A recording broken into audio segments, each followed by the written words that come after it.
Boom. Welcome to Overwatch, and welcome to another episode of Probing the Many. Today, we're going to be talking about, as you can see on the screen, Seoul, and you can probably tell from the thumbnail and the title and all that kind of stuff. There's a million clues. But yeah, Dark Souls. Because Seoul had a brutal schedule this week. Absolutely brutal schedule. Like, they had to play NYXL and then London Spitfire. That's rough. That's very rough. That's mind-blowing how rough that is. That's bad. Now, normally when teams have a schedule, they'll try and pick out, like, from what I can tell, from what I've inferred, teams try and pick out, like, okay, well, we have, like, the hard matchup and the easier matchup. So, you know, oh, we have London and we have Florida, just to have, like, two extremes. And so they'll go, well, shit, we'll do all our practice for London and then we'll just try and beat Florida. They'll generally prioritize their practice in one direction or the other. Seoul can't do that, because NYXL are an extremely good team, have been playing well, and London are an extremely good team and have been playing well and are I think already in the playoffs. I think NYXL are as well. So these are brutal. These are brutal matches. So then, what happened to Seoul? Well, we had one of the best series of Overwatch we could hope to see to begin, so we're going to get started with that. I'm going to bring chat over. Actually, I should bring chat and my, OBS. Get ready for recursion. Over here. There we go. That might look better.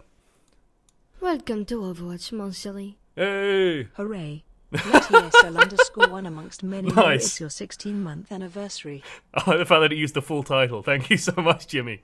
It's hugely appreciated. Yeah, there we go. Let's get this stuff started. I might need to turn it down. There we are. I like the fact that this pan here is like stuck on London's colours as well. But yeah, if you didn't get a chance to see this series, NYXL versus Seoul, my god, was it like a mind-blowingly good series. It was super fun, super exciting. Everything was cool. Like, it was just good throughout. So we're going to take a look at this series, talk about like what was going on in it. Basically, these are some of the best teams in Overwatch playing, some of the best Overwatch playing, their best teams, their best rosters. They are practiced for this matchup. They are good to go. So yeah. Also, I have coffee.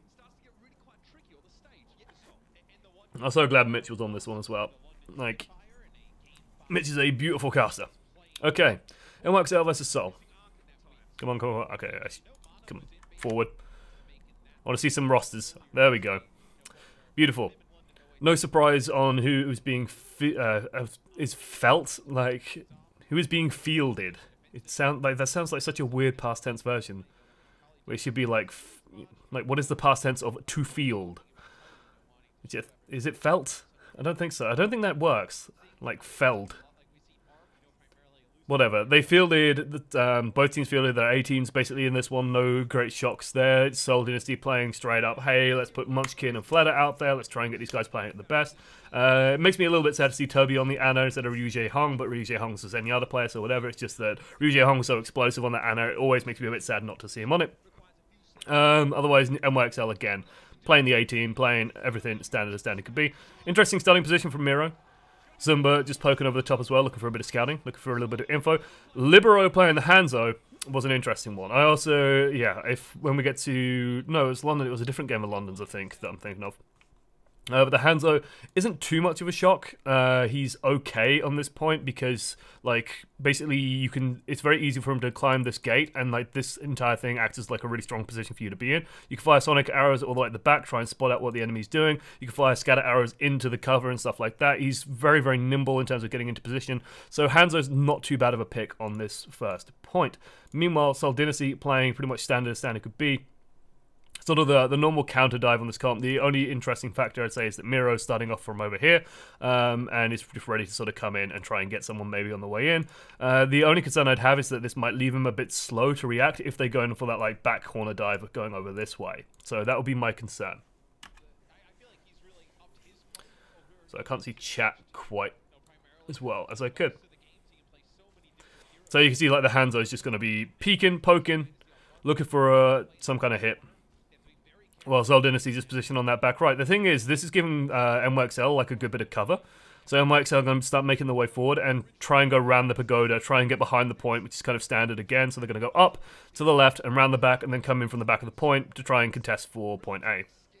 But you can see like Libero's trying to set up for the scatter arrow, and this is why This is one of those things that I kind of admired, which is, you know, there's an interesting thing about jazz, and when you like hear jazz enthusiasts talking about jazz, and they say, look at the notes not being played, and I want to look at the, sorry, is this really? Look at the abilities not being used. Hey, beautiful time as well. Komaraski. Distraction. Give me some hypes. Give that man his 7 ohm hypes. Do it, chat. Right. Look at the fact that he's not using scatter arrow. Like, he knows where that Soldier 76 is, but he's still keeping a hold of it. He still wants to have it available to him until he knows that he can probably get something with it, and then he's going to use it on a more reliable target. So he's not even, like, he's had it available to him for so long, and now finally, he commits it and manages to get Zumba with it. Like, that's a really interesting detail of just how passive he was with that scatter arrow.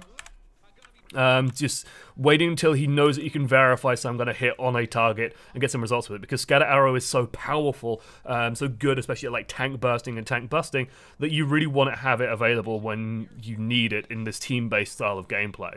So that was kind of cool. Very, very good start for NYXL as they finally get a pick on Ryu Jae-hong. They managed to get into position without taking casualties. This is a good matchup up here happening at the moment. Meko is in a little bit of trouble, but he can probably just back off and get safe. But losing Ryu Jae-hong is huge. Zenyatta is always going to be a first big pick. And then Zumba ends up taking an absolute boatload of damage because he pokes his nose out and doesn't have defense matrix. Beautiful sleep from Ryu Jae-hong, but by this point SEOULS getting the damage in, and everything's starting to go well for NYXL. NYXL got into position relatively uncontested, and yeah, it just all works out. Great pulse bomb from Toby as well. And it's interesting to see, great pulse bomb from Toby, great pulse bomb on Toby. It's interesting to see SEOULS choosing to use that pulse bomb as well, just on the supports. Like, usually we've seen, especially in like stage 1 and somewhat in early stage 2, Tracers generally seem very reluctant to try and stick supports, and now it feels like this is happening a little bit more, so they are going for those supports. So again, just looking to snowball this now, although Libero is swapping off the Hanzo, which is great. It's going to be Soldier 76. Win condition is simple, get Soldier 76 and Zen on the high ground, try and play from there. They have to be a little bit careful. Unfortunately, Mano drops a little bit too early, and now they're in a little bit of trouble, but this is one of the nice things about playing Mercy and Zen.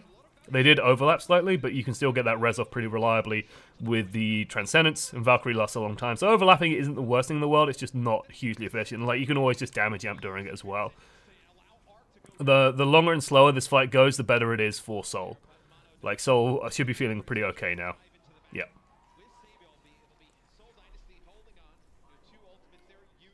Some coffee.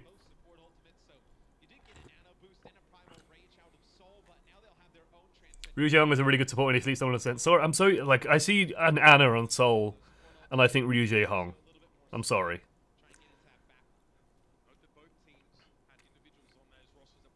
Like, Seoul are in a decent position at the moment, but NYXL can just play for eco. That's unfortunate. Just a little bit slow out of Meko, and this is the wages of that. He just bides his time. This actually, I think this is a Tracer tech that is quite, like, it needs a little bit of practice, which is where you start throwing the bomb first and then you blink to get the bomb to come out this fast.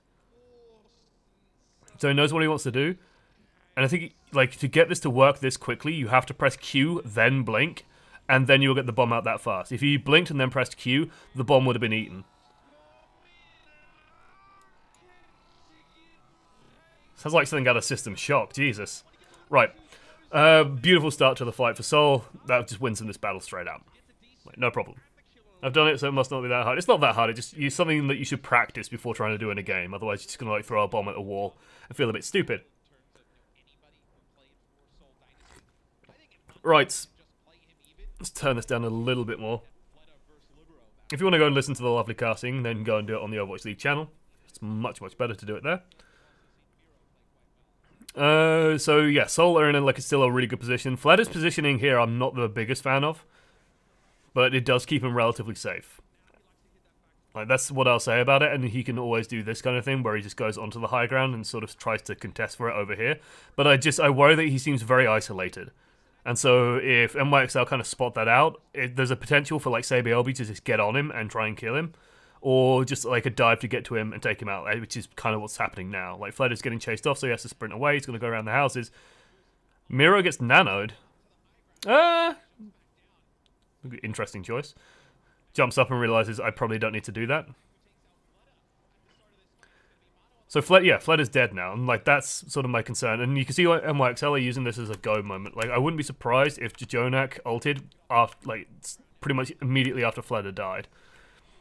Meko committing the ult here is a little bit interesting, but I guess they just want to keep this push going, see what they can get out. And denies the nano boost as well, which is kind of nice.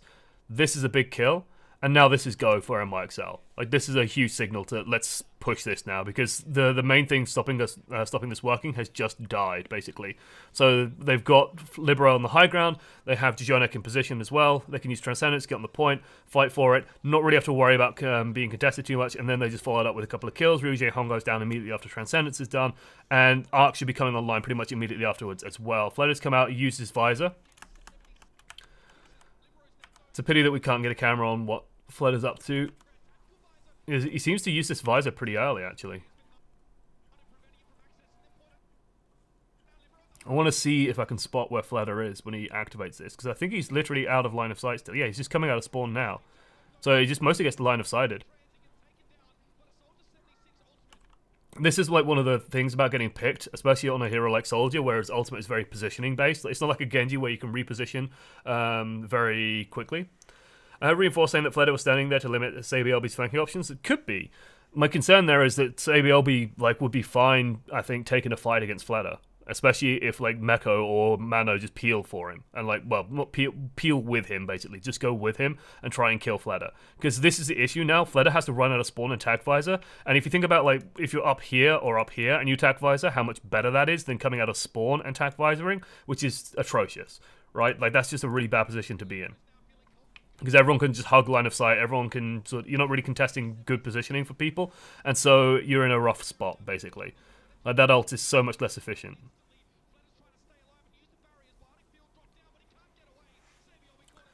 This is going increasingly in NYXL's favor. Like they're just cleaning up. The DPS is kind of uncontested. Although Libero's gone down, SEOULS is just killing targets.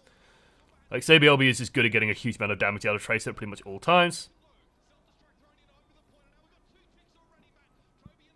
Two ticks is plenty, and even if they manage to get back out here, SEOULS is doing so much work.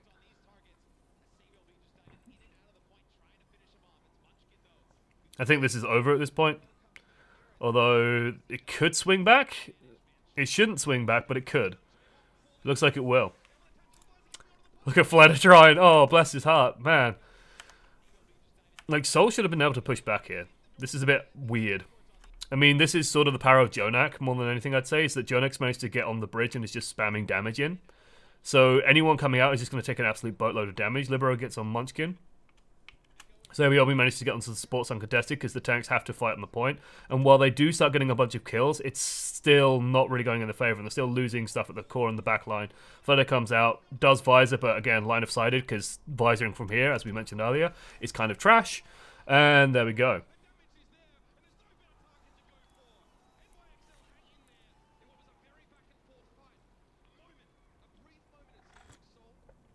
People talking about Soldier versus Tracer. Soldier versus Tracer, I'd say at this level, the Tracer is probably favored. Especially, like, if the Tracer has time to play with as well. Like, she just has enough time to mess around with people. Because then you bait out the healing field, and then it's kind of a case of just, okay. Jesus! I just, like, was that still during the visor as well? I think it was. Yeah, he has visor on. Like, this is Jonak fighting a 76 with tack visor, and he just he's getting the single orbs and ducking behind and just getting the shots in, gets 2 headshots, and that's that. So good, so good.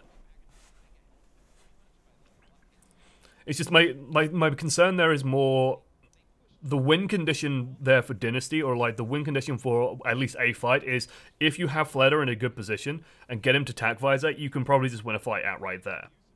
And so it's like, and especially with how Hanamura attacks work, where teams normally end up somewhat split up, especially towards the end of an attack, where you'll generally have some people on the point, some people on the high ground, some people at the back where the windows are, you can generally still get something with attack visor. So having Fleder in a solid position where he's safe and being able to attack visor, that in my mind would be a very important thing.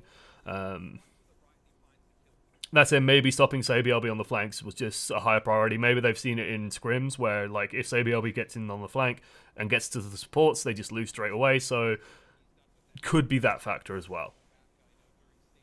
Did Jonak and SEOULS best DPS duo? Hey, don't count it out. Jonak is literally more DPS than support. That's just how he plays. He prioritizes getting damage out more than he prioritizes supporting, and it's kind of crazy. Surely SEOULS is favored against pretty much everyone. Not every. Like, Fleder is still serious competition. SEOULS is great. But I wouldn't count him as an automatic win against like the other high tier DPS in the league. Birdring, Fleder in particular. Like Birdring, Fleder, SEOULS are vying for the top DPS in the league.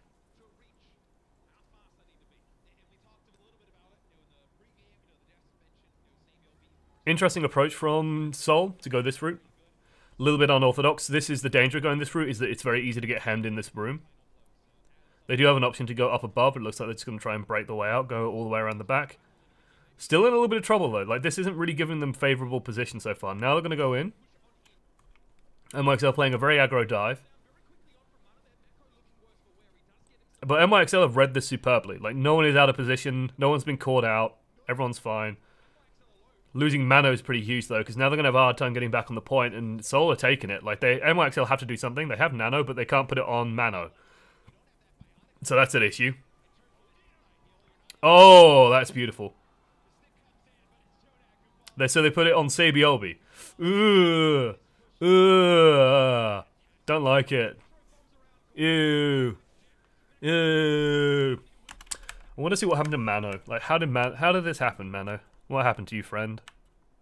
Where did you go? Where did you come from? Where did you go? Where did you go from? Mano I Joe. Come on, Twitch. Like, there's the Tracer, so I'm guessing Mano's, like, over here somewhere, just trying to get healed up and just isn't healed up fast enough. This is the annoying part about the Twitch player, by the way. Like, going exactly where you want is kind of a pain in the ass. He takes a shitload of damage here, which is fair enough. Okay, then he goes out to the left. And then kind of just ends up out in the open, you know, jumps over this way. Munchkin pursues. And I think he goes for the health pack instead of going for heals, judging by where he died. Because he went here, took a bunch of damage, came out, well, went behind my head. It came out this way. And then jumped over this way. So I think, judging by like the direction he was going, I think he might have been going for the large health pack. And Munchkin just managed to catch him out. So there we go. That is a disaster, basically, because losing that Winston means it's so much harder to gain this space back from Seoul. Also, like, one issue I would have as well is, like, I don't like the Genji Tracer on defense here as much as I would like the Soldier 76, because the Soldier 76 gives you so much more staying power, where you can just take these fights much easier. This is nice from Seoul, though, because now they are in a really good position to take point 2 super quick. Like, they just have to get Soldier on high ground and put any ult on him so he survives, and then just ult and win. That doesn't happen, though. Even during Transcendence, that doesn't happen. Flatter just ends up out of line of sight at the wrong time, I think. Trance is going. He's healed up. He's got a heal grenade on him. And Trance, I don't know, it looks like Trance came out just a split second too late. And so Flatter gets focused down. Killed even with a heal nade on him. That sucks. That really sucks because Ryu Jae Hong committed his ultimate there, and I don't think they can afford that. Or that's going to make this a lot harder. Like, the win condition Seoul had was just kind of slipped away a little bit. They need to just die, get out here.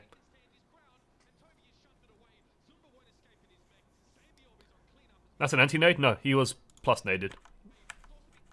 Oh no, yeah, it must have been an anti-nade, because it was weird because it's gold. It can't have been a heal nade, though. Ugh. Yeah, it's an anti-nade, but it shows up as gold. Ew! Oh, Blizzard, please fix that. Yeah, it's an anti-nade. Okay, yeah, I was about to say, they don't have an Ana. Ugh. I just saw the gold and I was just like, oh, that's a heal, that's a good heal nade, yay! And then it's like, wait, Seoul don't have a Genji or an Ana.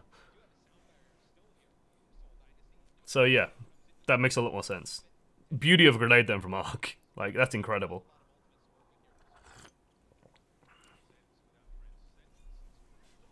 Because now it's difficult, because now Seoul can probably just pressure, like, super hard. And if they go super hard and you try and sound barrier, Dragonblade still cuts right through it.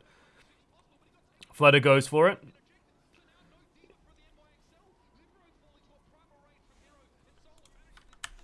I think they just get very lucky at the start of this fight.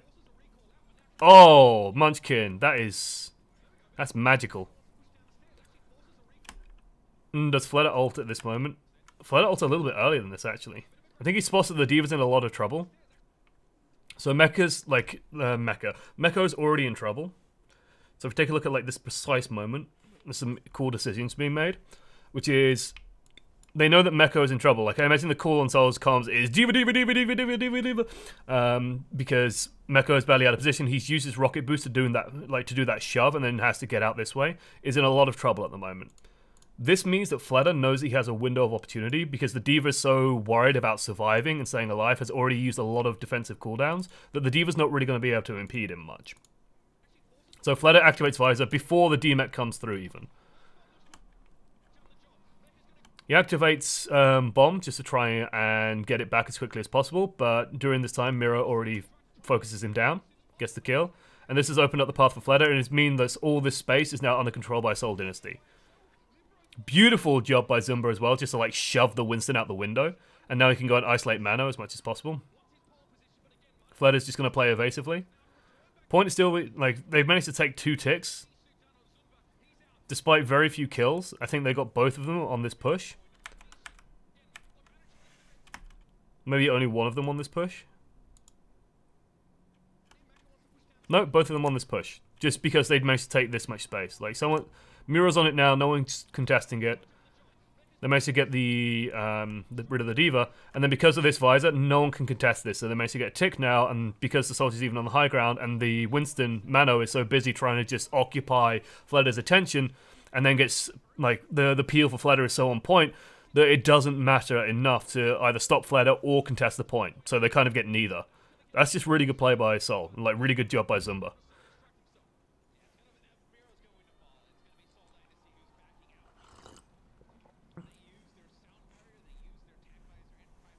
Like, that's very nicely done. Adjust my UI a little bit. There we go. Beautiful. Okay, let's take a look at the next fight. What's coming up? What is the objectives? What's the win condition here? For Seoul, they just need to get 1 tick. Feel like it's not a great situation for them. They're probably just going to get Dragon Bladed in this fight. Wouldn't surprise me to see NYXL just kind of try and go for it and just win this fight straight up. There it is. So they're just going to go for it. Just take the free win. Gets 1. Gets 2. There we go. Oh, sexy. But as sexy as that was, like as stunningly elegant as Libero looks doing this, it's still kind of a nothing fight, right? Like this fight is going to boil down to, let's actually go at 0.5. This fight is going to boil down to 2 ults being used on a team with no real defense against this play. Like, they could try it and Diva bomb it, but it's really just kind of not worth it. So Seoul just kind of loses this one elegantly. And the big thing to keep in mind with a win this clean from NYXL is that they don't actually gain anything. They gain time, they gain about 30 seconds or 40 seconds, but they don't actually gain much in ult charge. Because Libero, who got all the kills and did all the damage, can't gain ult charge while he's Dragon Blading. Ark isn't healing anything. Jonak isn't healing anything. No one's really doing any damage. So if we look at the ult charges now, like if I write them on screen, so they end this fight with 62, 40, 61, 94, and then 0-0, right? And then if we go back to the start of that fight, oh, back. Okay, this is right before the fight begins. Okay, Mano gets a lot. So we can see that Mano actually managed to do a lot. Okay, like, the numbers aren't aligned properly. Just try and get, like, right to the start of the fight. So if you think about it, say BLB, like, on 51. Mano goes from 10, which is pretty good. Let's make that 0 a bit smaller. Mecha on 49. Geonek on 84, 86 rather, and then these guys on 100, right? I'm not going to do the maths, but basically if you total all this up and total all this up, like, or, you know, if you think about this in terms of, like, this is a plus 11, like, at the end of the day, this is a plus 11, this is plus 30, this is plus 1, plus 2, it's 12, plus 8, like these are so little, and then, like, minus 100, minus 100. So in terms of ult economy, like, this is not actually great. The thing is, it does give them time, it does give them kind of this free win, and can get these guys building these ultimates up again. So it's not a wrong play, but, like, don't read into this amazing fucking pentakill. Like, as a caster, yeah, you want to be doing what Mitch is doing and going, oh my god, Liberos has gone huge and he's killed everyone. But really, in the grand scheme of things, this isn't a pivotal moment. This is just a part of the game.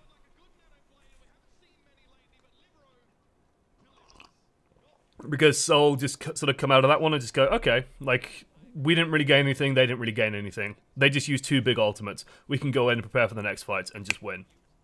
And especially because they know that they only have to play around NYXL. Like, if they just pressure Jonek down enough, then they'll just win the moment that Fleder gets a visor. I like the fact that they are playing around SEOULS a lot, just trying to catch him out, making sure that he can't get cheeky pulse bombs in the back, because that will just devastate people. Now, the most important person on the map right now is Jonek. If Jonek messes up, then NYXL lose instantly. Jonek's trounced. And this is now win time for Seoul. And I want to keep an eye on Jonek's hit points. So watching Jonek. Jonek's up here with the rest of his team. Dive goes in, engage goes on him. Mano gets a lot of damage, Jonek ults to counter. And now it's up to, this is where, like, big players are going to come into it. So now it's up to Mano, it's up to SEOULS. Maybe Jonek can get a pick on him. But something has to try and stop Fleder from just winning the game. Jonek, Ruje Hong rather, is going to cancel out Jonek's ult. So nobody should die during this period. Although anti-heal did go through, but the tank should be okay. Pushing all the way back to spawn. Zuma just literally plants the bomb on the spawn and survives barely. Fleder has ults on the high ground, and now Fleder should be setting up for a visor. Ruje Hong's in a lot of trouble, still managed to survive, but points now been cleared. They have to contest it. Like, they only have 1/3, so they have to run into this. So Meko's going to die to it. Sound barrier now going to be used, and this should just be a cleanup for Seoul. Like, the nano boost isn't even enough.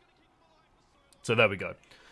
See how methodical that was? See how simple that was? When you just sort of break it down. And this is why, especially on, like, second point, running an Ana has always felt a little bit self-defeating to me. Because it's too easy for the team to try and set up with 2 support ults when you only have 1 defensive support ultimate. And then just lose off the back of that. So that's why I sort of rate Zen Mercy or Zen Lucio a lot higher on those second points. Even like Zen Moira, though on Hanamura I'd say no Chamora. And yeah, I love comms. I love all comms that involve either monkey or Ana. That's always the best. It's always the best. Look, I have hours and hours and hours of Team UK footage on my channel that isn't publicly available, but I've listened to enough people doing comms to know how it sounds at times. There's kind of an art that you like learn. You get very used to listening to the chaos and picking out the details that you really want to listen to. It's kind of cool.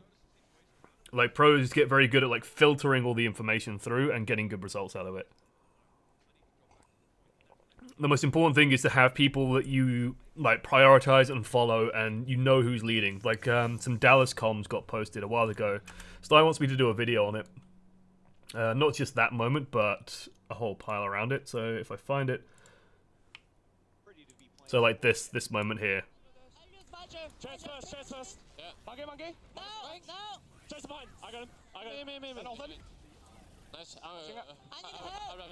I'm trying. This is really cool. Hold him back. Fall back, Mickey. Fall back. Reset.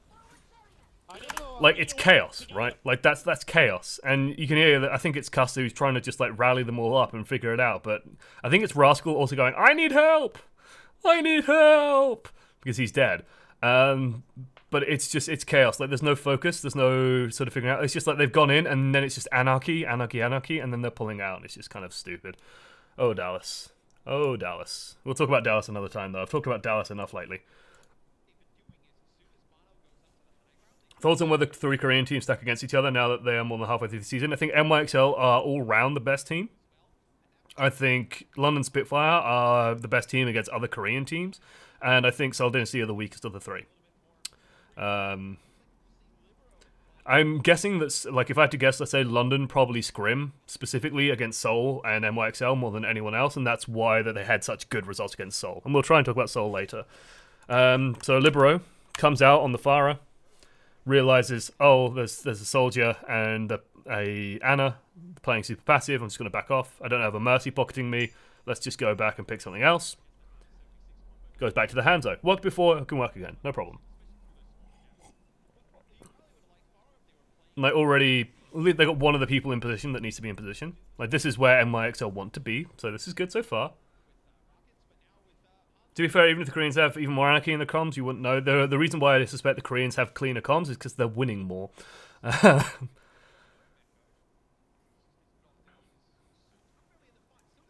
And Koreans, known more than anything else probably for discipline. This is a real good start to this. Oh no, it's starting to fall apart. Ryu Jae-hong almost going down very early would be huge, but then a couple of picks come through. Munchkin, like, demeching Meko is always going to be a big deal. Because, like, the D.Va is kind of sucky at this point. So close. So close. If that was a kill, this could have gone very differently very quickly. So Jonet goes down, which is a big deal. Very good job. And this is the soldier having an effect as well. Because if you notice at this point, if you think about what NYXL ran on defense and then what Seoul are running on defense, Ryu Jae-hong gets super low. It's like getting super tunneled down. Toby's pumping healing into him. Oh my god, oh my god, oh my god. It's so scary, it's so scary. We need more healing. Oh look, he's in this corner. Fled has come along, heal field underneath him. He's fine. Damage, healing, really good.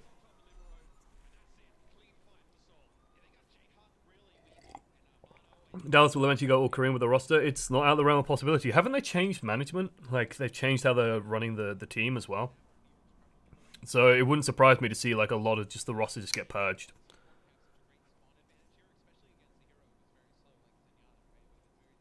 NYXL that got demeched at the start. They just kept on working. Like, they tried to make the push work. It was always going to be on the back foot, but hey, they're not just going to back out because they lose a mech. They're going to still try and make a go for it, or get one kill at least.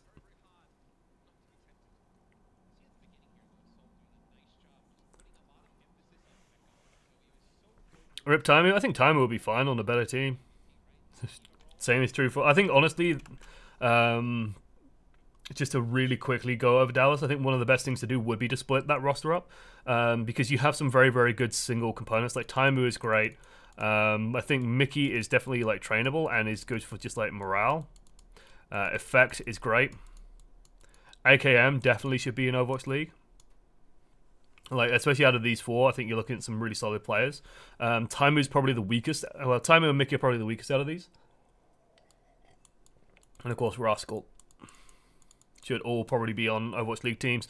The issue with the supports is they just seem kind of weak. Harry Hook is, like... Chips dies all the time lately. Harry Hook, like, if he's a shot caller, then we ain't seeing it. He's versatile, but I don't know if he's versatile enough. But yeah, it's not a good situation. Oh! No, one of the biggest weaknesses of Anna. Oh look, I'm going to stop this dive. Oh wait, where's my grenade? Oh, it's because, hey Meko, how you doing, friend? Burp, burp, burp, burp, burp, burp. Have to fire off all the ultimates. Oh no, we've been cancelled out by a single Transcendence. Oh, hello.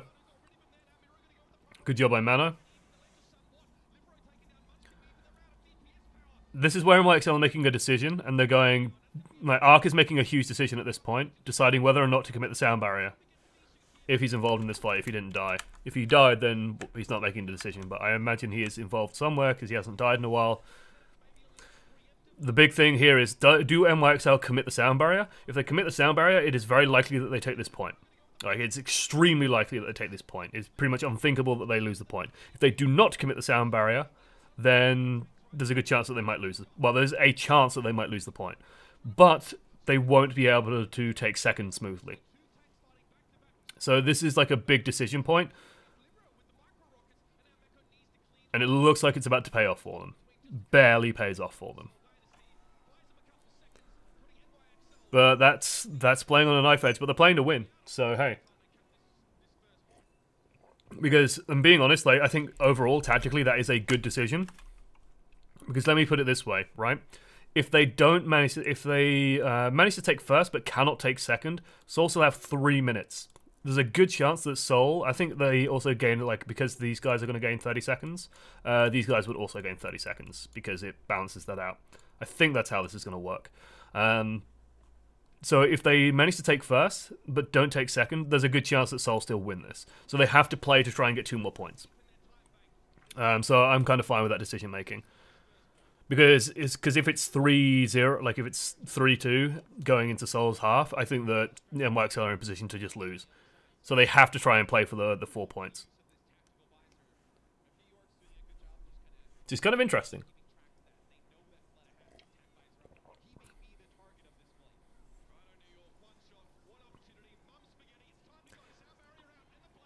And so this is the win condition, and it looks like it's happening for him, especially if they kill Fleder here. He's just used his tac visor. Very nicely done by Libero.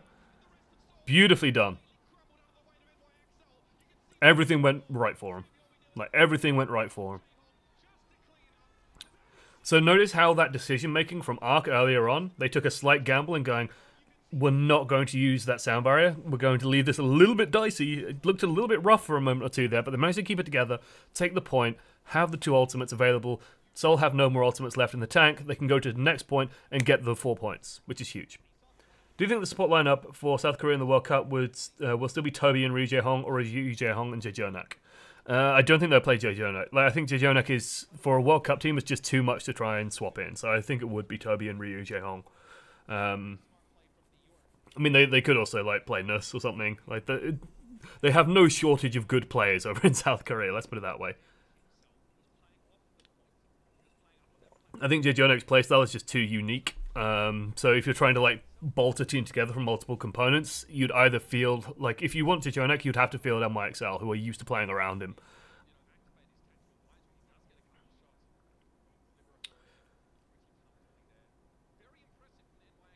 It seems more like they already knew what Seoul was going to do and went straight for that. What do you mean? Like, of course I know what Seoul was going to do, but they played a slow push. They tried a slow push, they fell apart a bit, managed to get their ultimate, used one ult to counter one ult, so they went even footing with Ryu Jae-hong. And then they had like an advantage going into, like they knew that they were going to leave themselves with an ultimate advantage if they could win only using one support ultimate, so they tried to get that going. And they could have confirmed first point with another support ultimate, but they didn't, which is a big deal. Off-colored, ooh, Jesus, 17 months. You get that going. Get them 17 gnome hypes going. Oh, spicy. Some big kills out of Seoul in this first push. So Seoul running same thing. NYXL still going for the dive defense, not playing the soldier. Seoul take the same attack path. NYXL try and just like cut him off in this room. And it doesn't pay off for him. This is going to be a very fast first point by the looks of things. Yeah. The moment Mano jumped away from his supports, like that was over, and now this is just bad. This is Frown Town. So NYXL just tried to pin them into a small room, but it was a raw shark of, you know, I'm not trapped in here with you, you're trapped in here with me, and then they just turned around and killed the tanks. Which is nice. Is Ryu Jae-hong overrated? No. Ryu Jae-hong is very good. Very, very good. He had a very rough stage 1 because he was forced onto playing Mercy a hell of a lot, or he was forced out of his comfort zone quite often. But now that he's just able to play mostly Zen and Ana, he's fine. Like, that's what you want him playing. Oh, Munchkin did spot the oh god. Check your corners. Whoop. Da-dum ba-dum. Bum. Bum. Ba-dum ba-dum. Bum. Right. Yeah. Check your corners. Munchkin instantly in trouble. Okay, so we're going to try and snowball this as fast as possible. Like they knew they built up a huge advantage because they won that first point so thoroughly. Oh my god. Beautiful. It's not a deflect. It's because Seoul don't have an Ana, but hey. Still might be good enough. No, Libero with the save. Oh, baby. That's a nano boosted Jijonak as well. I can see a nano boosted Zenyatta in the distance. That was squeaky bum time for NYXL, and it's still squeaky bum time because Seoul didn't commit everything. They still have a Transcendence, but Jijonak can at least counter that one out. That said, Seoul could probably just go for a dry push and then just try and force Jijonak to use that trance. And then win next fight.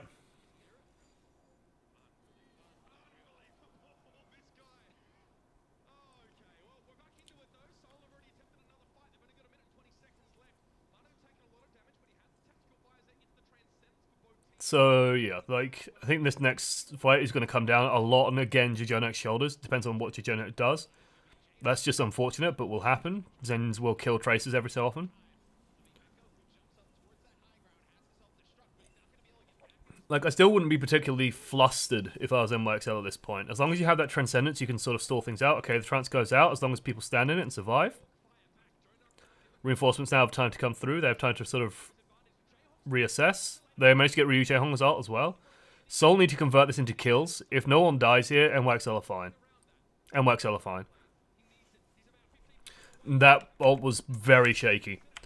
Like, this is a communication issue of them not knowing whether or not they're in or out. When Sumba dies here, like, they need to make sure that everyone's on the same page of, do we commit to this or do we not commit to this? Because if you think about it this way, if they go into next fight, Arc is going to have nano boost, so they're going to want to have trance available for that at the very least, and they can use this trance just to try and get a couple of kills. Using this trance now means that they have to get kills now. And so Ryu Jaehong sort of gets focused, ults. This is very good for NYXL because Seoul don't really have the damage to get anything done. It's just purely on Fletter's shoulders at the moment. Because Munchkin is just doing something. I don't know what. I think went for a bomb somewhere and just didn't get it. But no kills come out of it. And so this is mega bad.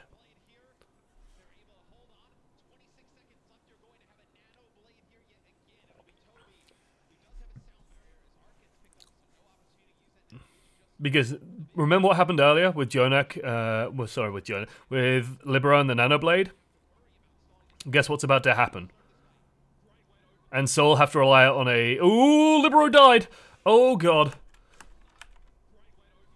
That's bad. Oh, Libero should not have been allowed to die there. How has this happened? Like, this is like such an easy win condition. Oh my god, like sound barrier is not enough to stop this working.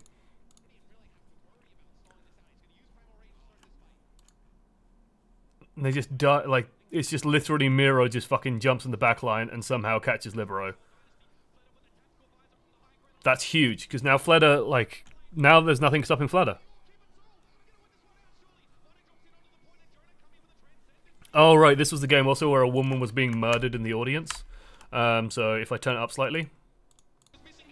Brace your ears, as we hear...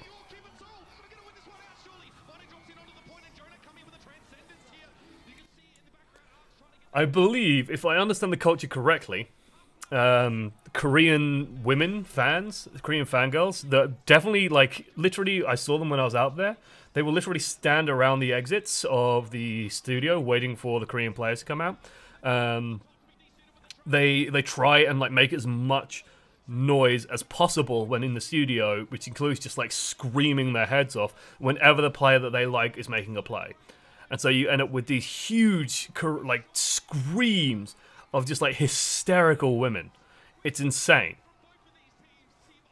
And so if their team is doing well, or if the player they like is doing well, they will just scream. Korea take esports seriously? Oh yeah, they absolutely do. I don't mind. It's the fact that it's like a shrill scream. It isn't like a, you know, there's like the San Francisco Shock fan, whose name is... Oh god, what's his name? If your chat will remember. I don't remember his name anymore. But yeah, he's like, yeah, every single time. Like, that's less annoying. And like, Tyler, that's the one. Tyler in the crowd, he's always like, yeah, constantly. So yeah, it's like that I don't mind, but it's the whenever something goes through, and it's just like, come on.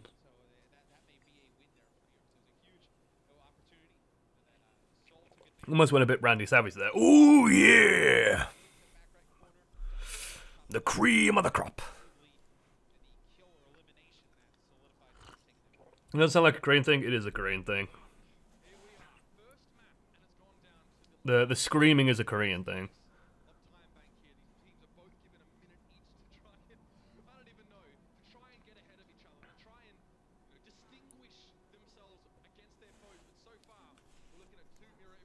Okay. NYXL going full dive this time. So no Hanzo, no Pharah, just full on Genji Tracer. 1 minute on either side. Basically the map has reset at this point, which is going to be frustrating for Seoul more than anything.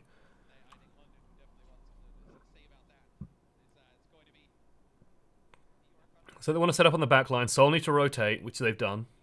So Seoul rotate to the opposite side. And on it, they're fine playing cat and mouse. Like, this is 30 seconds, burnt off the clock. And NYXL have gotten into position. Now they're going to start jockeying for the point. But so far, so good for Seoul. Like, they've done this, they've done it cleanly. They haven't lost a tank out of the middle of nowhere, as happened to Mano.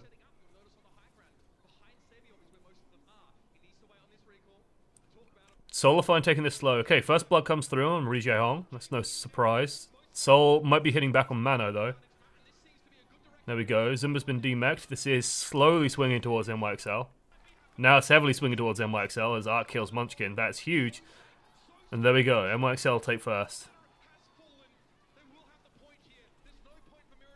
I'm curious to see, do they get an extra 30 seconds on here, then? No, they don't. They don't just get the extra... I think it's just because it's available to them.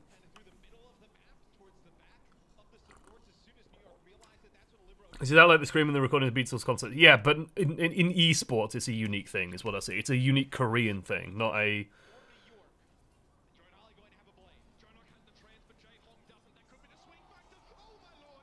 And I'd even say in like traditional sports, you don't hear girls screaming that often in crowds.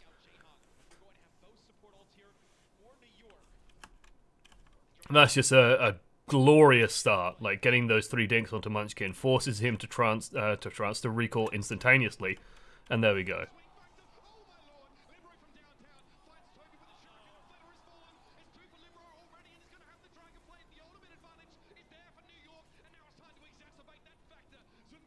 This is really good for New York. Like they get a little bit lucky on the route in. Seoul don't manage to build up their ults fast enough either. And hey. Don't like that dash. There we go.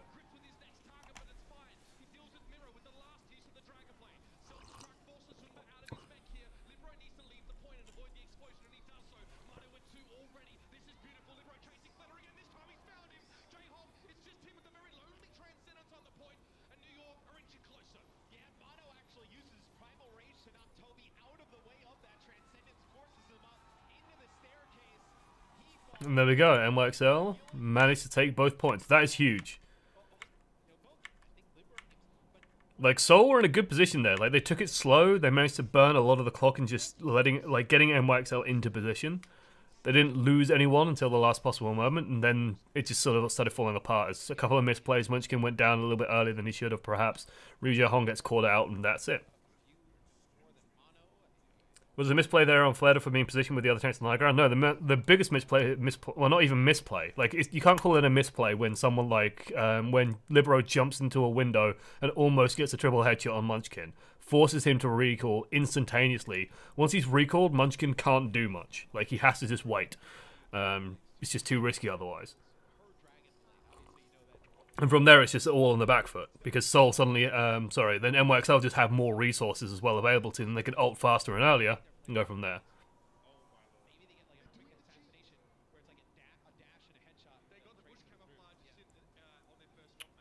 So this is slightly cheesy, but effective.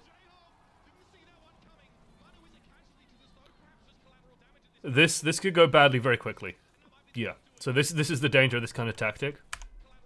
Which is that any trade is better for Seoul, because Seoul's respawn is like literally 10 seconds away. NYXL's is a long way away. So they get Ryu hung, which is a huge kill. Instantaneously blow him up. But now, like, Mano has taken so much damage on the way in. So much damage on the way in. And so they lose 2, basically, because Meko's also gone.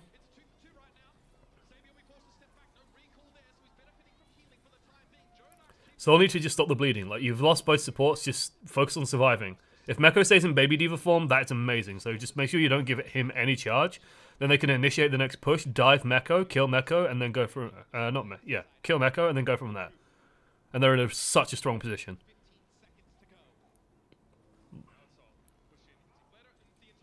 Meko's managed to get his mech back. That's huge.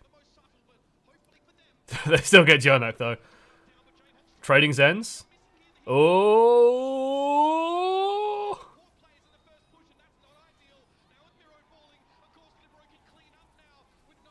I'd say the mistake there is just staying in a touch too long. Like, contrast how slow NYXL were willing to take it, how much they got out of that sort of first minute, to how much NYXL, how much Seoul didn't get out of that first minute. So, like, they lose about 20 seconds here. Because, hey, they come out and boom, you're done now. But they trade. They trade pretty well. They get 2 tanks for 2 supports. The nice thing about Toby is Toby will come back very quickly, and their respawns will come back nice and quickly. So they get 2 tanks, they lose the Tracer, whatever. Like, Tracer's going to be back in 2 seconds. So it's just trying to survive here as long as possible, and Mecha managing to get like 60% charge here is huge. So they just needed to like pivot a little bit faster on, hey, we're still at an advantage, let's not give anything, and then try and regroup and go again.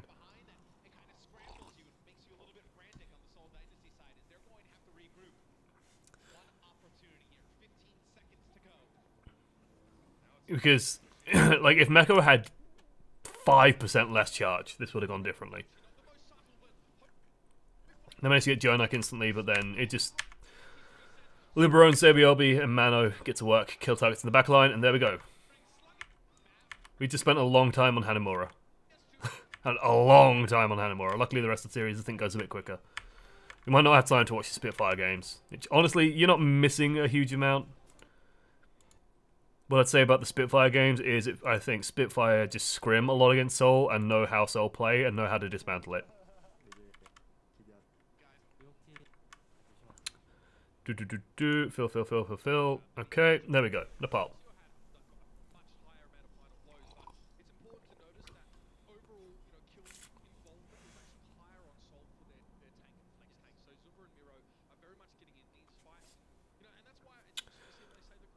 Nepal. This looks like... No, this isn't live on the map. Where is it? Where are we starting? Village.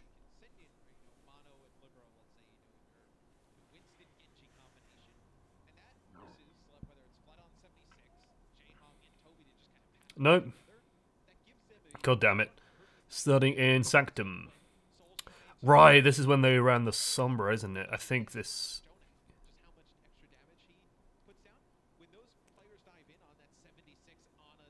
No, okay. I remember one team ran a Sombra. It might have been Shock running the Sombra. Now that I think about it. I don't like it. I do not like it. This is an interesting comp coming out of Seoul.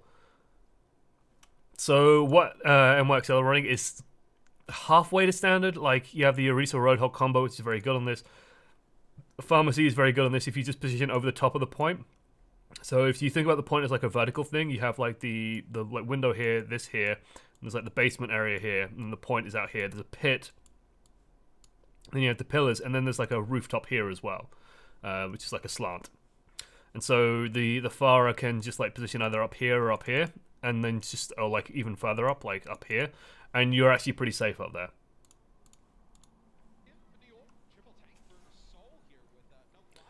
But yeah, Seoul running like triple tank, quad tank rather. Just going to try and muscle the way into the enemy team. The Farah is going to destroy them. This is a mismatch. As long as Arc doesn't die and gets up to Libero, like Libero is the saving grace here, because Libero can just take his time and kill everybody. Nothing is going to stop Libero just winning this. So as good as it looks for Seoul at the moment, I still think that NYXL As long as Libero doesn't die, they should be okay. SEOULS needs to get off the Widow, though.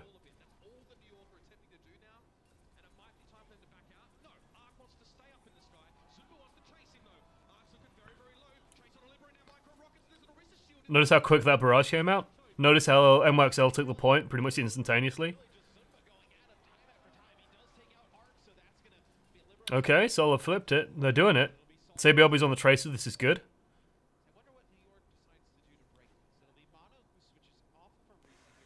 Maybe Libero just couldn't land the shots. Maybe it is too closed in. Maybe it doesn't work. So your competitor needs fixed video with unit loss. That was a return to form for SEOULS. His best video in weeks. I'm glad you thought so. It was two old men ranting.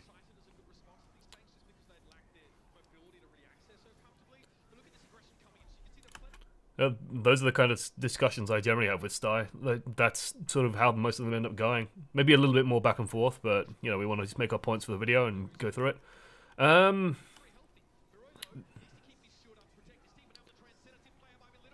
This could be huge. I'm fine with the changes NYXL have made, by the way. I think those are perfect. Oh, that's so good. Do you ever think we'll see Reaper against the quad tank? It's possible. It's certainly possible. I think the tracer is like the thing with the tracer is it's still extremely strong after soul swap. So want to play around the graviton surge that they have in their back pocket.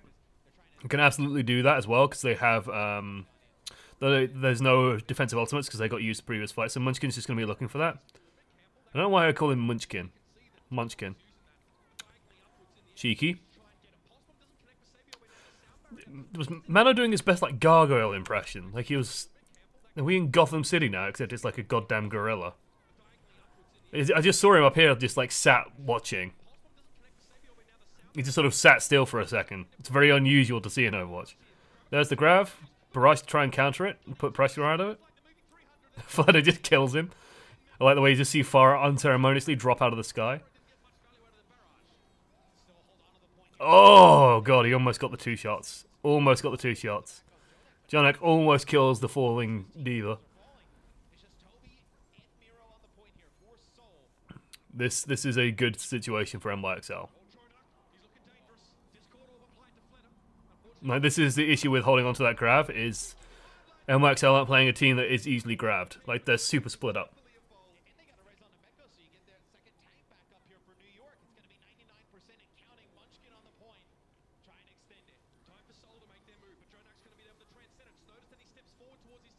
Like, the issue with Reaper is that he's very easy to hard counter in turn. So he's like, he blows tanks up, but a pro level team will be able to just like pull out a McCree or a Farah or something and just destroy him in before someone makes the top 500 Reaper comment.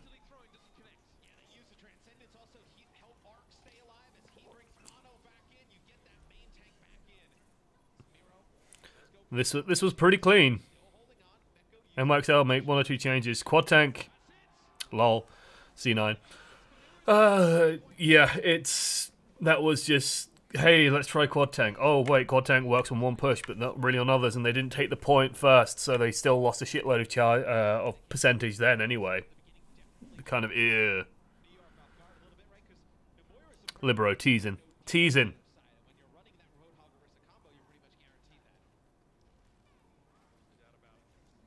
Profit played hands. Look, they played double sniper.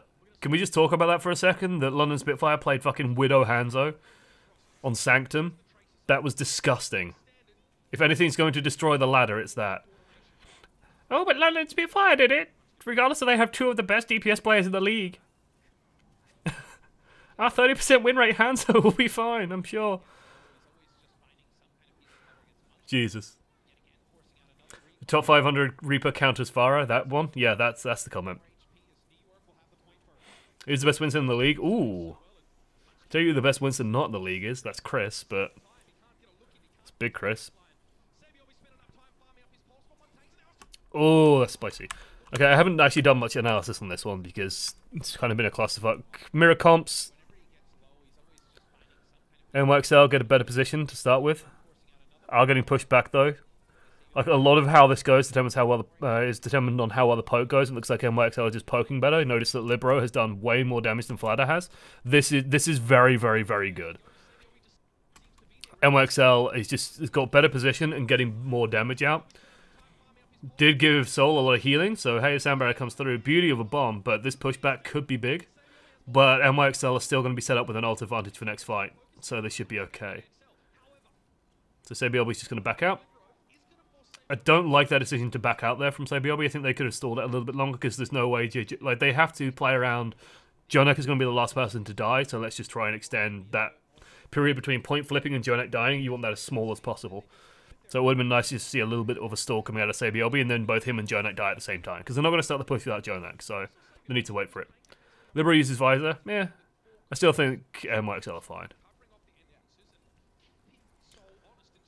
Like, as long as NYXL engage this properly, they can just out-ult tempo. So they want to press Jonak.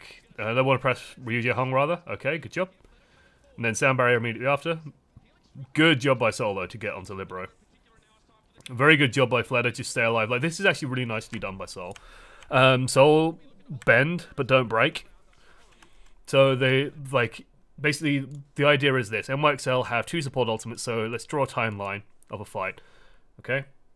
And let's use blue for NYXL. NYXL start a fight, they use ults, so you will see Jonak activate his ult as they engage, which is kind of happening now. They'll go for a certain period of time. Then Arc, who will actually overlap it, will use his Transcendent, use his Sound Barrier, sorry, and take you to about this length of time. Meanwhile, Soul, who will try and use black, I don't think that'll work actually, let's try and use white. Will try an ult like Ryuja Hong gets an ult about here, which is quite nice, which means that during this period, Soul just need to survive, and like during this period, Soul need to survive. So if Soul can survive during these periods, that's great, and especially if Fledder holds onto his ultimate and then uses it during this period, that's huge.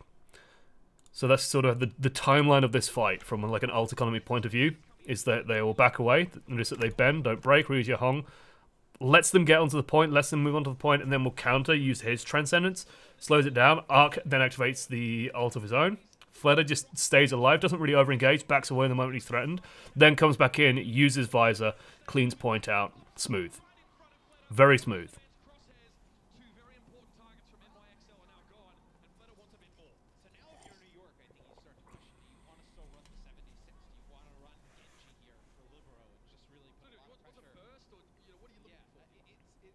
Yeah, the top 500 Reaper. So, yeah, we were playing a game where our Pharah player was like, oh, but their Reaper is a top 500 Smurf, and he was playing Pharah. And it's like, dude, he's totally irrelevant to you. But he just got so psyched out by that it's ridiculous. That's unfortunate, but oh, still gets Miro. This is a fight that NYXL should not win. But they are winning. This is the power of good players, guys. This is why you want like superstar players, because they will break the norms. Like, hey, on paper, look, Seoul Dynasty have this ultimate here. Oh, isn't that lovely? They have a sound barrier, a super quick sound barrier as well. Looks like they actually go for an engage, which lets NYXL's dive kind of slip through. Puts pressure on the backline, forces a panic ult out of Toby. Bomb comes through. Miro like jumps back, but if you think about where Miro's jumping from here, so this fight actually started with Miro jumping in. Like, they jump in, they engage. So Miro and Munchkin are going in, trying to kill someone. So this means that NYXL now have a clear pathway to go in on their own. So BLB, Mano, I think, Mecha is going to stay over here, just peel. So these two guys go in. Miro doesn't get caught by the sound barrier, jumps back to safety, pretty much lands on the pulse bomb by the looks of things, and then dies. Lol. That's really unfortunate. That's really unfortunate. But just greedy out of Seoul. Like, that was kind of unnecessary. Doing a good job stalling it out. But that was really nice.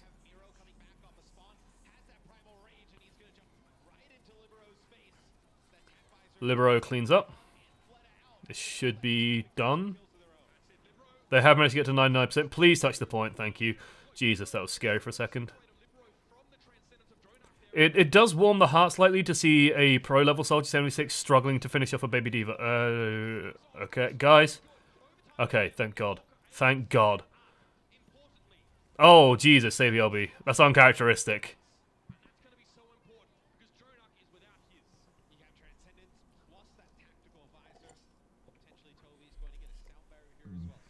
Right as someone in the chat says Sabi LB is unbelievable. I mean, it's... Again, it's comforting to see pros fuck up every now and then.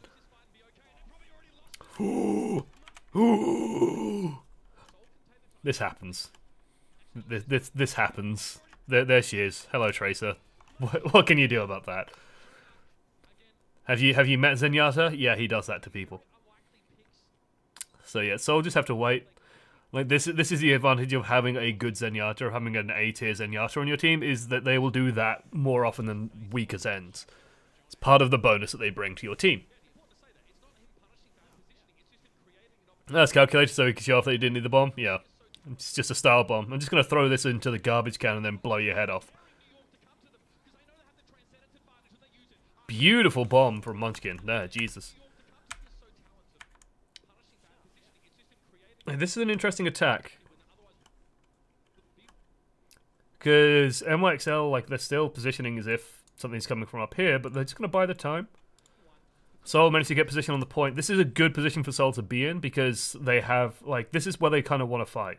When you have this kind of team comp, you want a position where your Soldier 76 can just exist and fight safely. So he's going to be by these walls. They decide to go aggro because they have the support ultimates to do it. They go in. Notice how shit of an ult sound barrier is, because Munchkin just blows through it. And now Fleder can just sort of worry about getting all the kills that he could ever want. Because Diva alone isn't going to be enough. Oh, that's beautiful by Mecha, though. Did you see that? Did you see that fucking tack? Oh my god. He's like crouching inside the bomb. That's so cool. Look at this. Look at it. He's using the exploding Mecha's cover. That's cool. That's really cool.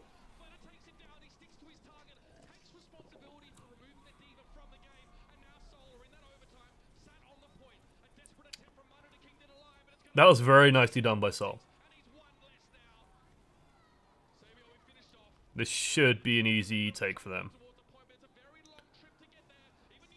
There we are.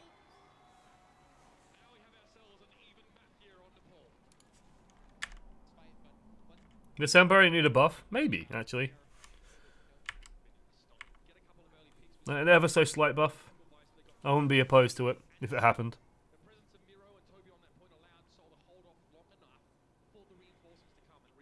I mean, Lucio's been nerfed pretty consistently because he has such a unique value to a team.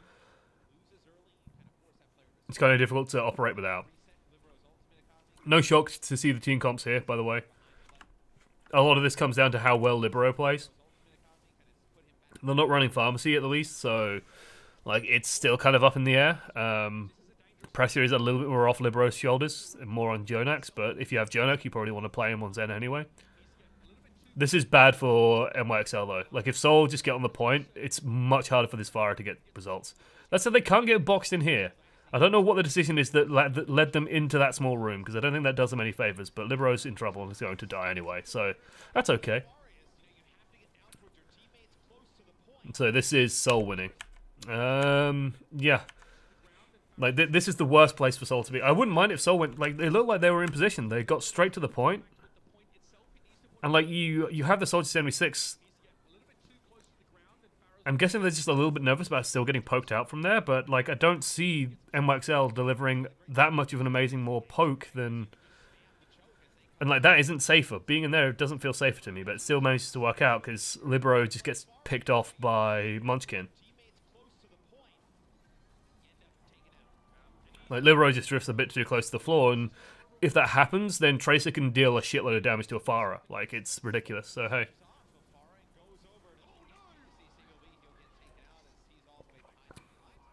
So that was just good, like, good job by Munchkin. Slight fuck up, I think, by Libero. Seoul almost punished, I'd say. Because it's very easy to get boxed into that room. So they were kind of lucky to be able to break out and punish, like making Libero move onto the back foot feels like a very big part of getting that done. Oh, Flatiron's in trouble. Whoa. Just like Jesus. You can see the angry gorilla following it, but luckily, like, this is a call out. This is good comms, and just like, hey, I think it must have been a rocket or something hit him, judging by the damage, because holy shit. Instant win.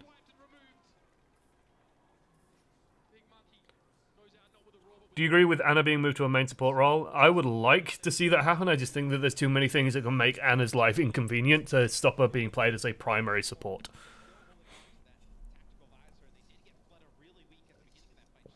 Anna is too easy to like shut down, especially with like the meta picks of Winston Diva. It's too easy to make Anna's life hell and diminish all of her value. This just looks really bad by NYXL.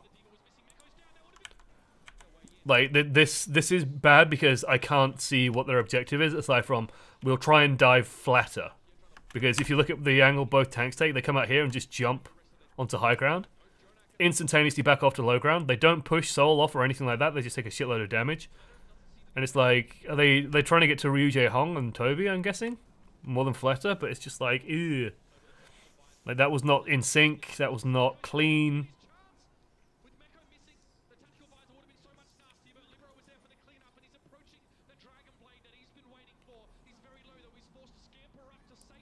This is a lot of resources. Seoul could just let this one go, come back in with a sound barrier instead. But they're just going to go for it. Very good job by Zumba to sort of try and minimize this. Does die for it, but still cancels out Libero. Like, this is a gamble, but it pays off, because Seoul just play very well here. So, basically, yeah, like, Libero is the win condition for NYXL, so NYXL are going super hard in this fight. They have to go super hard in this fight, because it's 89%, that isn't 80%.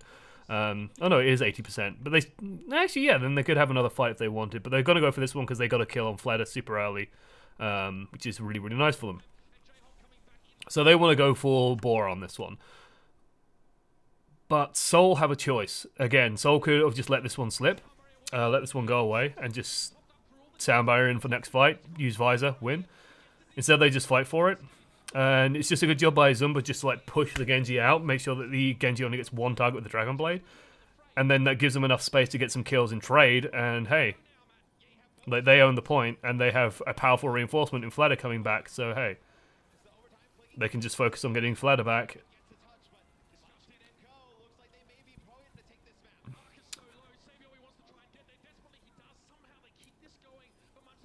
And this should be a, like, everyone's so low, yeah, this is just a slow cleanup.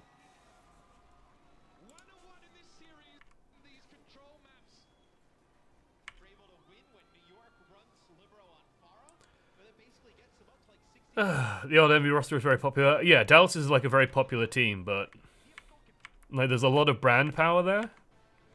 I still think that if you're going to go in and you're going to improve that team and stop them losing, you're going to have to gut like half the team. They need splitting up. They're like in a rut, and I think they're in each other's heads at this point as well. I've made this comment about Rogue in the past. They're going to like the halftime break, aren't they? So, but basically, the best thing to happen to Rogue, I think, was them getting split up, because it sort of forced them to differentiate in their tactics and how they play.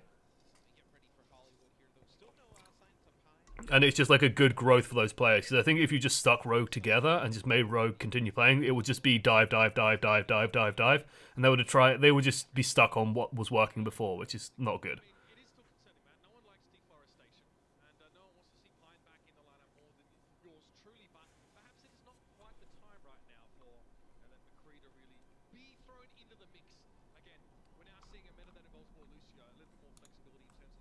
In Fuel, who would you keep and drop? I would definitely keep Effect, AKM, and Rascal. That's for goddamn sure. Oh my god. The lighting. There we go. I'm guessing they turn the blaring lights off these guys when they're casting, because that would be horrible for them. Right. Let me stretch. Okay. So yeah, I'd probably keep the DPS. I'd definitely trade out the supports. I'd probably keep Mickey, to be honest. I'd probably just keep Seagull just because. Every single time, play Tourbillon, you cowards. It'll happen one day. It'll make everyone sad. Okay.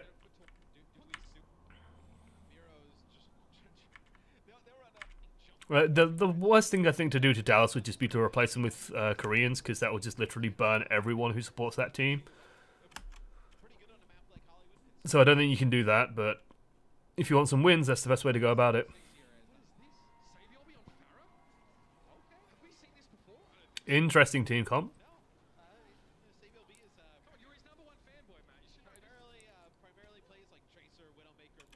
Yeah, this is interesting, and this is going to be okay, I think.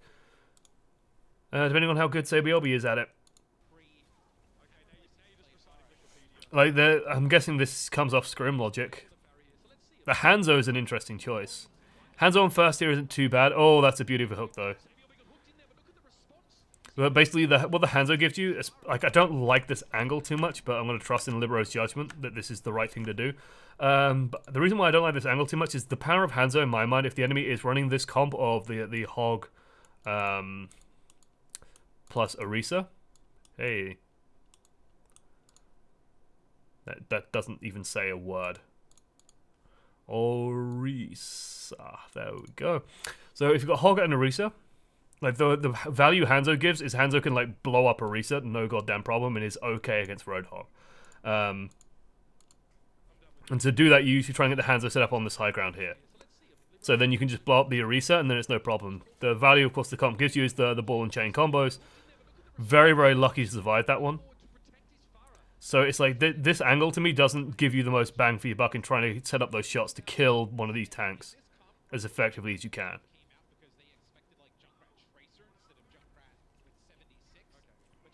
So now they're set up on this high ground. This is increasingly good for NYXL. Like, they're closing the trap. If the Hanzo and Fire can get into position, that's a huge problem. And it looks like they're doing just that. Fled is having a hard time... not Fled, sorry. Munchkin's having a hard time getting into position.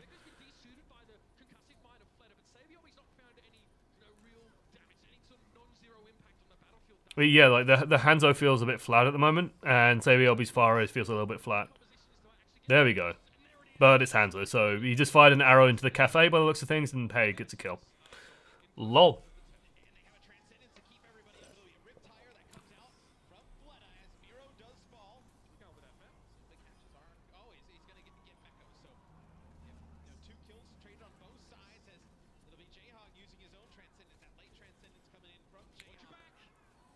Munchkin's getting work done and could probably finish this one off. This feels very flat to me.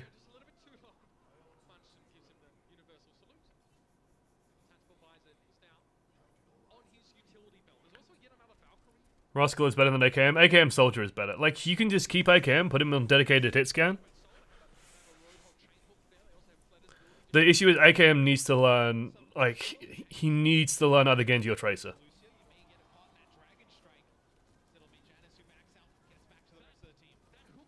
Dragon coming through.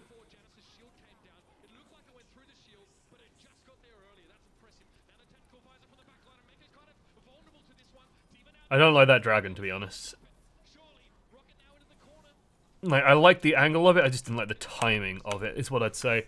This dragon needs to happen when a fight is already happening, basically. Like, this dragon is used to kind of initiate the fight, and so it's just too easy at the moment for Soul to just back away, pop a couple of defensive ultimates, and be just fine. Like, they're not even worried. It'd be easier to have Rascal learn Soldier than AKM learn Genji. If you have Rascal learn Soldier, then you might as well get rid of AKM.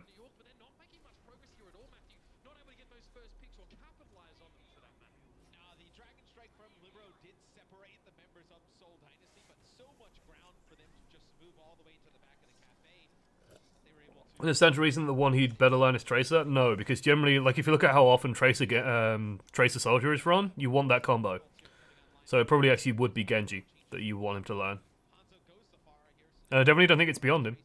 AKM is an extremely talented player. Oh. Oh! Zumba! Fucking huge. Beauty of a job. Like, this is very well executed by Seoul. Again, bending, not breaking. Just, like, NYXL trying to initiate using the Diva Bomb, but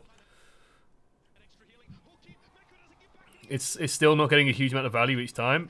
Support ults overlap.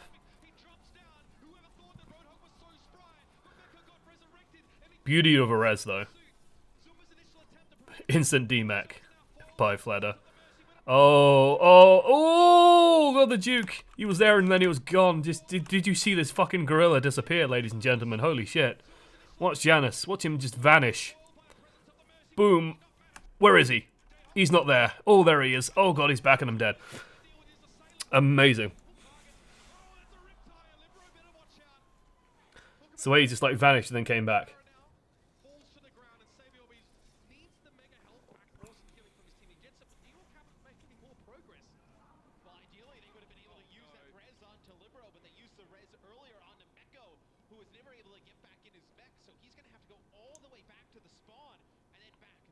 Let me put it this way, for Dallas, if you have AKM, Rascal, and Effect as your DPS players, you have a very good roster.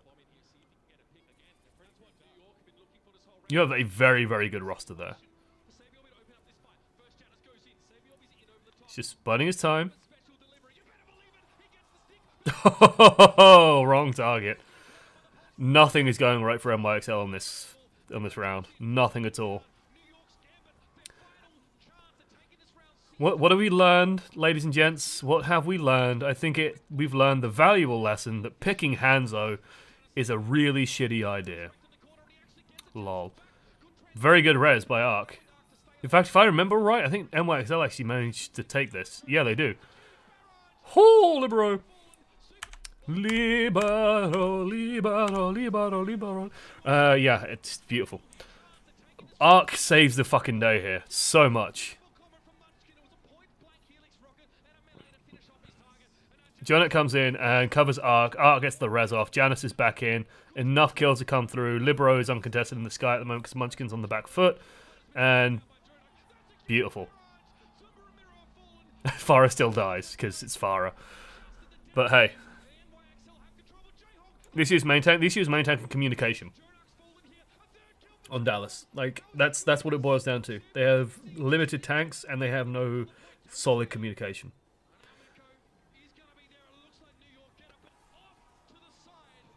Like, you can tell, and you can also tell when Dallas are just like, if Dallas are running a strat which is literally just like, let AKM do things, then they tend to do okay. But that strat isn't going to work against the top tier teams because it's just going to dive AKM and focus AKM. Time for Widow. I imagine Flood is going to tire and then swap to probably Genji. Maybe his own Widow. Can't remember exactly. I do remember the last minute take on this, but... Whoop. Beautiful.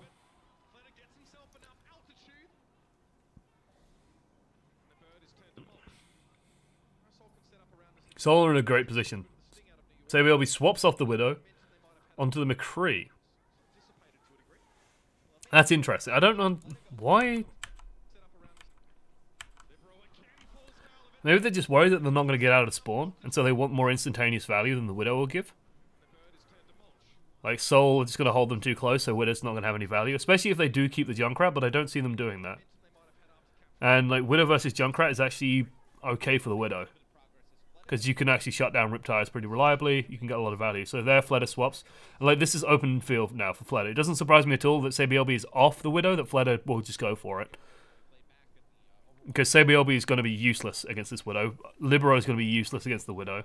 Or he's going to be pressuring the Widow, but he's not going to threaten him, I think. As long as the peel is appropriate for Seoul.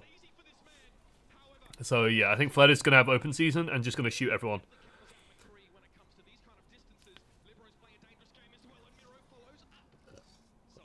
Widow Farah is an interesting matchup because if it's a one-on-one and the Farah's already shooting at the Widow, so basically once that first rocket goes in, it's very difficult for the Widow to win. Like, you have to get a beauty of a shot. Libero is on Hanzo, SEOULS on Widow. Ugh. Ew. Ew. Ew. No. What are you doing? It just a lot of pressure on the tanks now for NYXL. Like Fleder just has to survive and occasionally put bullets on things. Let me like this. This is going to shut Fleder down in a big way. So Fleder just has to. Ooh, God! Fleder just has to hit some shots. As long as he's able to do that, and then he's fine. And basically, as long as people don't get picked, they're okay.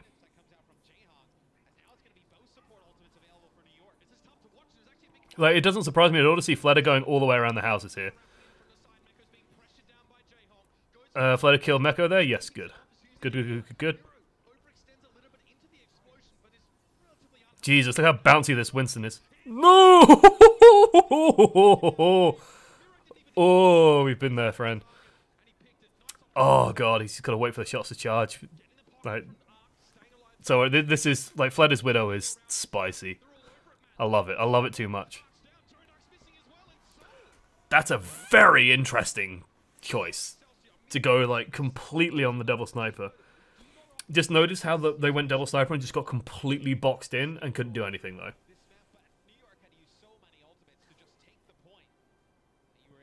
And so you can see SEOULS talking, and then SEOULS going, Libero, what the fuck? Why are we playing with this Hanzo main trash?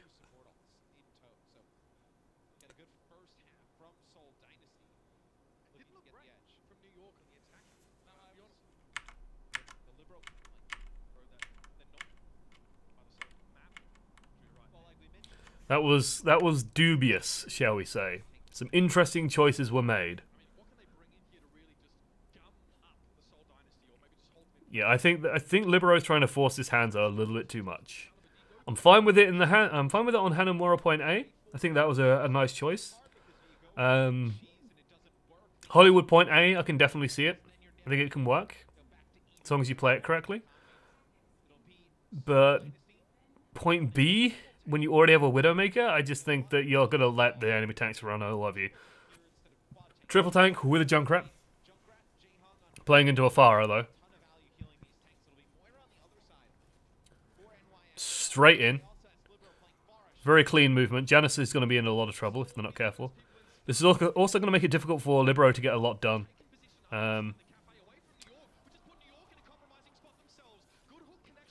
Quite a nice job by Janice to try and save that, but Janice is going to die for this. There we go.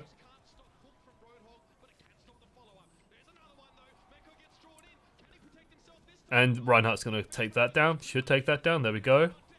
Very easy.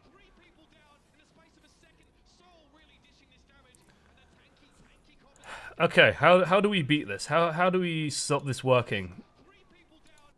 If I had to guess, I'd say that the first big play has to be Meko's. The reason why I say that is this play relies pretty heavily on the idea of getting very quickly from... Okay, this is the Twitch player being annoying. Welcome to So this play, if we pause it here... Hey, Gnarly Quinn! Super sweet 16 ohm love. It is indeed the Sweet 16. Thank you so much. Right. So the big part about this play is it relies on you getting from here to here extremely quickly, right? They have to cross this space, because there's no point in having like a goddamn triple or quad tank comp and being stuck over here. That's just bad. You don't want that. So where you want to be is, like, if you're playing from... Oh, God, what the hell? Epic Pen is having a moment. Okay, that's a shit circle. Whoop, better. It's oval. Anyway. Alright, you want to be in here, because you have a health pack, you have, like, you can touch your toe on the point very easily and contest it. It's all great. It's all lovely and smooth and simple.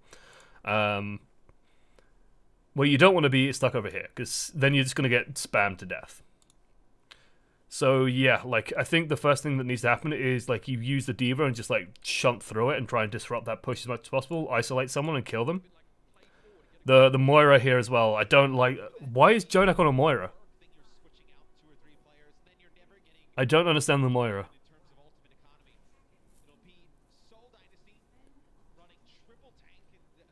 That's a... Maybe that they expect Genji Tracer or something, but... Or a Sombra? I don't understand that Moira. Like, because this is, like, that is a huge factor in this, because this basically becomes a mismatch between the teams. As long as Zumba catches the orbs, it's going to be A-okay for Seoul. Like, Jonak is not going to do anything. And so, yeah, like, the Moira is just no value here at all.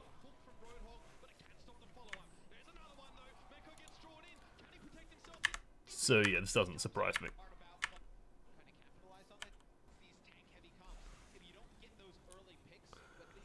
Instant changes, Libero picking up the Widowmaker. Wouldn't surprise me to see Flair to try and build up a Riptide, use it and swap to Widow of his own. Miro also probably wants to swap. And Munchkin probably also wants to swap, because the Roadhog Reinhardt, not huge value on this. Junkrat also going to have a bit of a tough time. So yeah, a lot of swaps needed for Seoul, but they have 5 minutes to push the payload a couple of meters, which is great.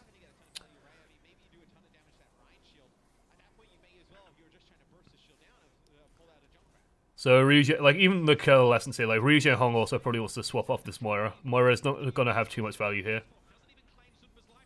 Nice. Left click alt combo. No surprise there. He, again, wants to dump the ultimate, so he's just going to use it. But this is done. Like, even just trying to just trash these ultimates, this is done. That looked just, like, really experimental from NYXL, and it just did not work at all. So, Hollywood was a bit of a non-map. Welcome to Gibraltar, straight away.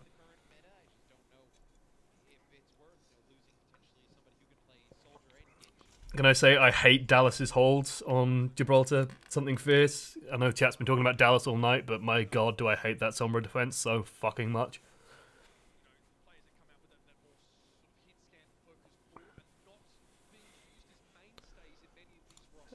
Let's go. I do like the sprays. I do like them using team sprays and stuff like that. I saw there's a great picture somewhere of Spitfire with like the Spitfire logo. Okay, let's draw this properly. Like that. It's like a shield, like this, like this, like this, like this. Right, it's like the Spitfire logo, and it has like the victory thing next to it. I think that looks really cool. Philly completely wrecked that defense. I think everyone's going to wreck that defense now that they know what to expect. I don't mind the Hanzo here, by the way. This used to be common. This used to be pretty much standard, actually, first point Gibraltar Hanzos. Very, very good for pushing people out of the server room. Gives you a lot of vision, gives you a lot of pick potential. Very good for contesting Widowmakers. You set yourself up on this high ground here, and you have all the angles that you want as Hanzo.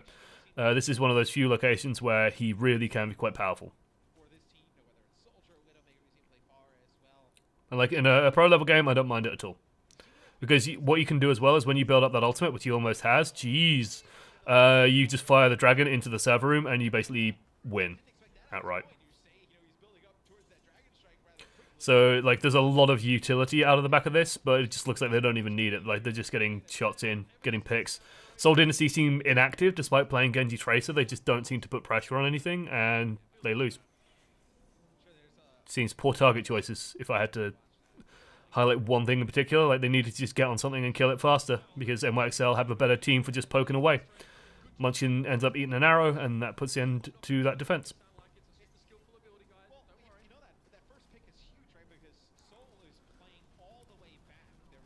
And so now NYXL want to establish momentum. They have a Dragon Strike as well, that they can just put through. Like if everyone gets caught up in the shuttle, like that's bad. Zumba there straight away. There's the dragon though. Oh, beautiful. Beautiful combo. Like this is what good communication looks like, guys.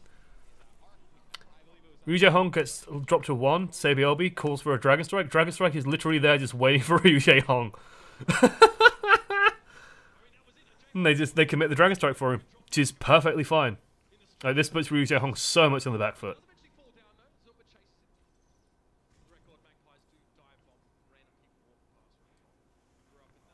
Apparently during that, Toby was on Anna, so yeah, he must have... Who did he nano? Fleda, maybe? I don't see anyone, so... Oh no, it could be... Yeah, it's probably Miro, because he's over here. And NYXL just flex back. Don't care.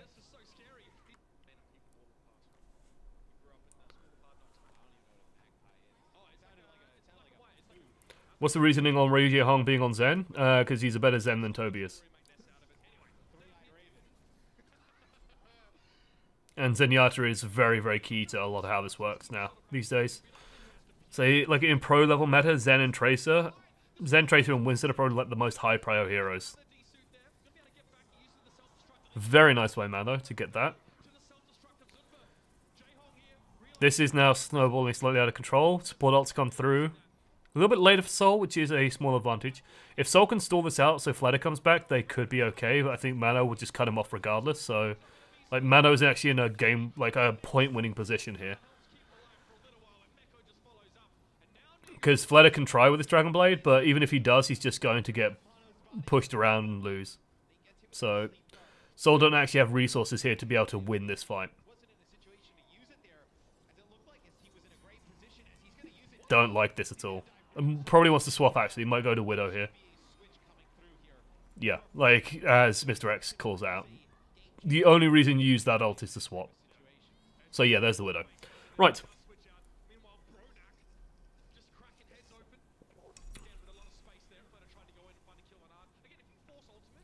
Libero back on the Hanzo.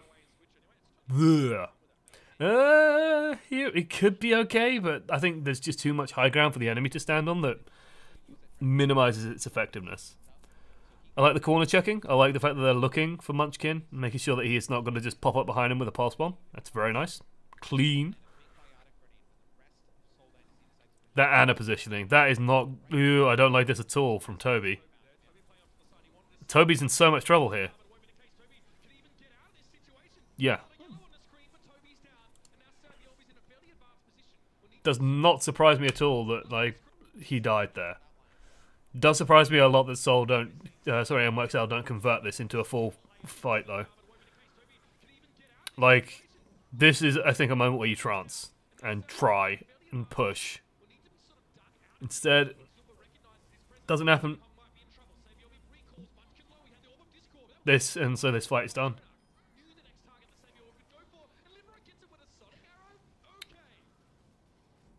I mean, that just happens. Like, he's putting arrows around corners, catches Munchkin, whatever.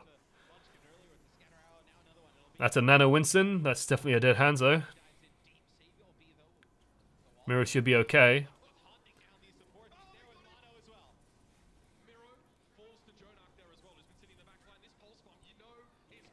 Where is Fledder during all of this? Like, Fledder needs to be getting some value at some point very, very soon, because... Oh no, he died. Okay, there we go. Sebiobi got him. That's a shame. Because Seoul are really on the back foot here. It feels like they shouldn't be, but they are. Because now NYXL finally committing ultimates. They commit Valkyrie now. Going to start pushing in. This is crisis time for Seoul. Like, they need to do something.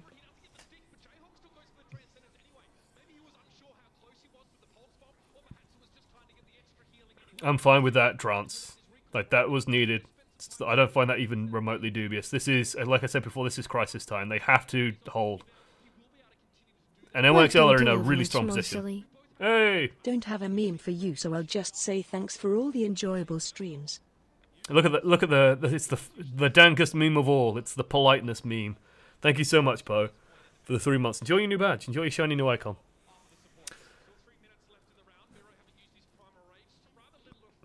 I feel like such an old man saying that. And remember, kids, the dankest meme of all is being a good person and fostering a positive community around you.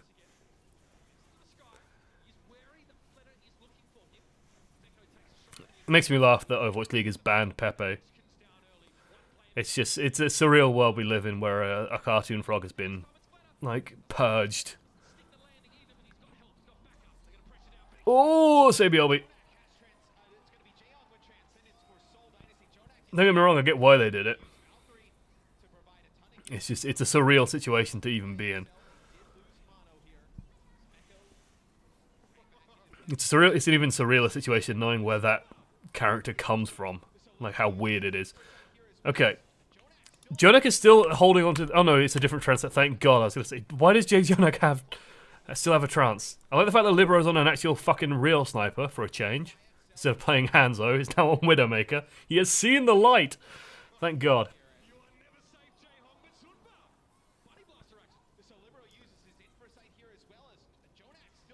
This is some clutch defense, but, like, let it go, as the song says. Let it go, let it go. Jonex, stop fighting. You're being staggered, friend. There we go.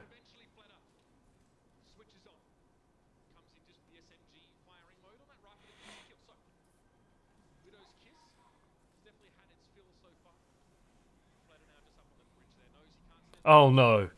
Just after that moment's praise, he's back on it. Why has he got the Hanzo again? Put it away, please. What I want to happen right now, just out of karma, is Libero tries this peek and like tries to hop up and just gets his head blown off by Fleder.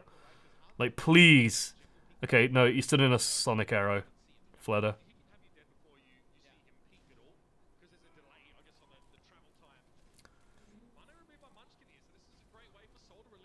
I want this Hanzo to die, and oh god,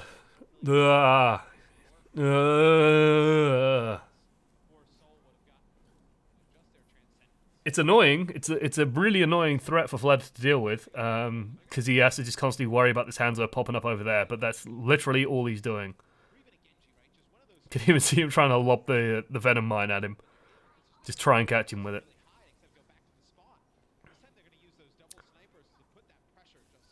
Double sniper.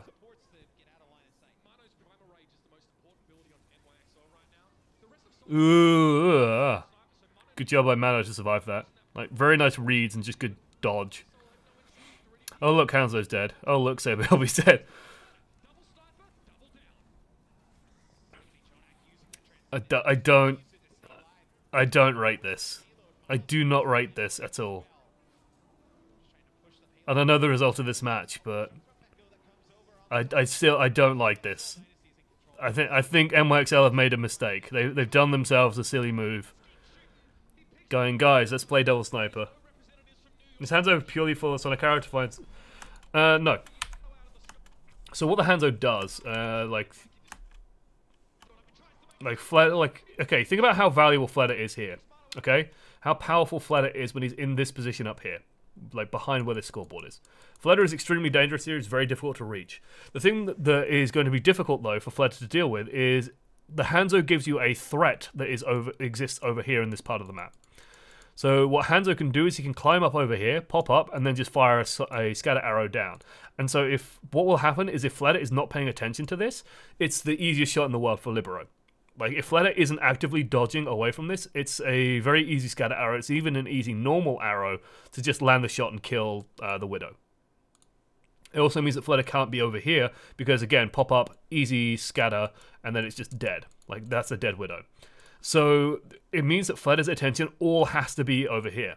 And so I think the theory is if you have Saberhelby on Widow and Libero on Hanzo, you put Libero over here and you put Saberhelby like over on the high ground behind where my head is, and that gives like Fleder a no-win situation, right? Fleder cannot win in that instance. And you notice that when the Hanzo came out, Fleder was positioning like over here. Crucially, he was positioning like, if we just try and draw this in, he was positioning like this position here, where the Hanzo, if he pops up here, doesn't actually have line of sight. So while Fleder can't see much, he can only like see this sort of area here.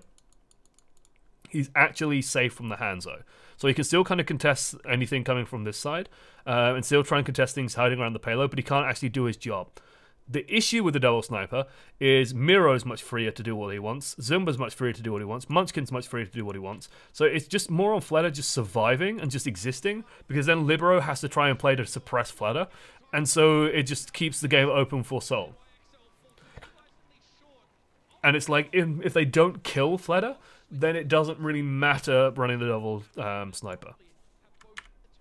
So that's kind of my thoughts on what they're trying to achieve with that comp and where it fails, because you're using two players to suppress one player, and that's not going to work out. Because all Fleder did was he just stood and tried to keep an eye on, like they're trying to push. Saberhelby actively trying to sabotage his teammates at the moment. Lol. Yeah, it just takes Fleder not dying and just keeping an eye on where the Hanzo's coming from. And it just kind of nullifies the pick entirely. And wait, did I just see? Libero now claims 75% of the Hanzo usage on Watchpoint Gibraltar and 100% of the final blows. All 4 of them. 4 final. Think about how many final blows Widowmaker gets on this map, and then think about how many final blows the fucking Hanzo got. One of them was a Dragon Strike. How many of them were Dragon Strikes? So yeah, I do not rate the double sniper there.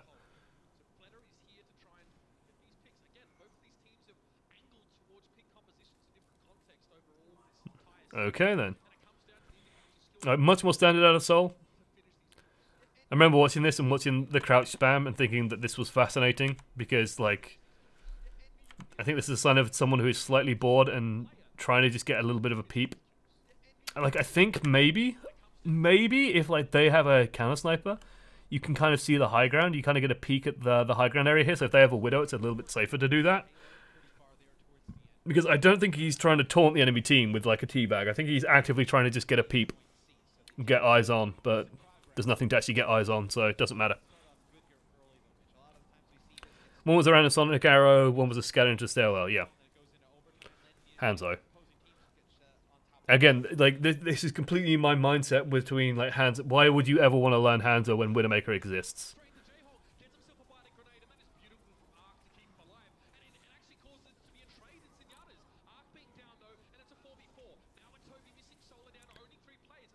This is iffy, but like this turns it around. I remember watching this and being super impressed with Munchkin here.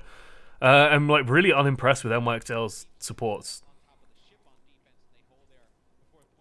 Like Mano jumps back in there, but then it's like the fact that this angle was allowed is kind of insane. Like this should not happen. Your Zenyatta should not be getting dove by Zenyatta Widowmaker. You know, of all the things Jonak thought that he'll be facing this morning, I don't think that was the combo that he was expecting to be fighting for his life against. Luckily, Munchkin comes in and just cleans it all up, no problem, and then could just run rings around everybody else. Mano tries to get away, but oh, look, Munchkin knows where he's going. Going for the health pack, pick him off. Easy. Easy peasy, lemon squeezy. He's going to get the bomb. Well-timed bomb, gets rid of Meko completely, 100%. Beautiful finish as well on Sabi LP. Like, stunningly good. So true tactical crouching? Yeah, that was true tactical crouching earlier. Libero managing to stall on the point. Gets nano boosted. Builds up a Dragon Blade. Opts not to go for it just yet. Needs some healing first. Boot. Boot to the head. Boot to the head. Yeah, this... I think this was a little bit sort of... Bump. That's rough. That's really rough. And this is like all going wrong at this point. Ooh, excuse me. Bleh, I'm not bored. Trust me. I'm just tired. My sleeping schedule's been terrible. Like worse than normal. I think I went to sleep at 8 in the morning, which was nice, and then woke up at about 3. Which, if I do some quick maths, still a good 7 hours, I think, isn't it? Yeah, 7 hours. Yeah, it still leaves me feeling really tired, especially because it's been snowing. It's like really bright outside because all the light bounces off the snow and then gets reflected. So it's just not good sleep. It's not valuable sleep.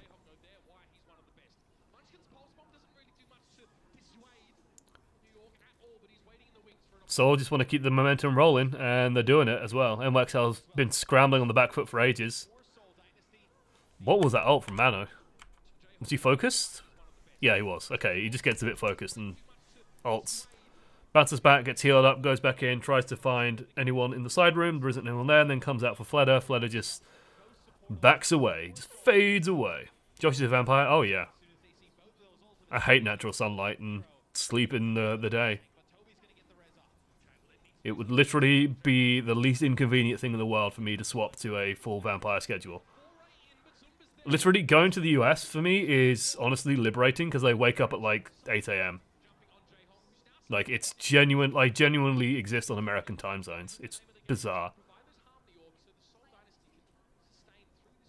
And I can go into the details of why that happens, but it's not that interesting. It's about depression and the desire not to go to sleep because you don't want to wake up the next day. That sounds much more morbid than it actually is, but it's more just like oh, I just want to spend all night doing stuff, and I feel like I don't have enough time to do stuff, so I'm going to force doing stuff for as long as possible, so then you end up staying up way too late, and then you wake up and you're exhausted, and it's a cycle. It's not good. It's not healthy. Anyway, game. NYXL in an okay position, as long as no one dies to flatter during this infra site, which is a very likely chance. Munchkin, another whiffed bomb. This has been a lot of whiff bombs. This is starting to be a concern.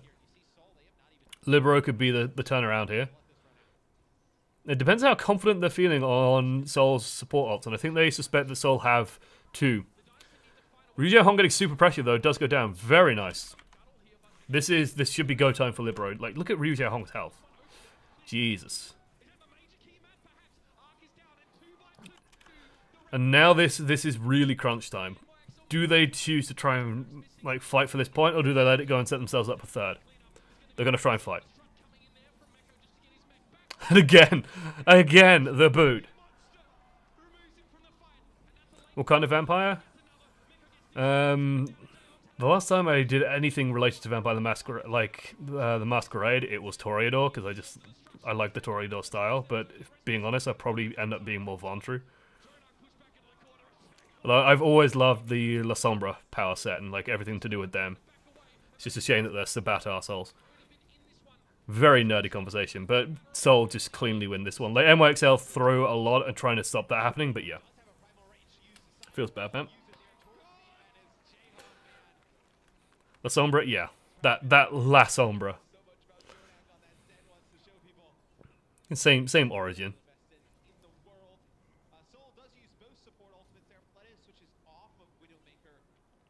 Wait, so depressed sleep schedule is your regular sleep schedule?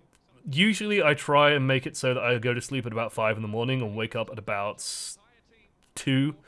When it starts getting worse, it usually pushes more and more into the day. And the worst thing is, like 2 days ago, I think I got out of bed at about 6 o'clock in the evening, which is not good.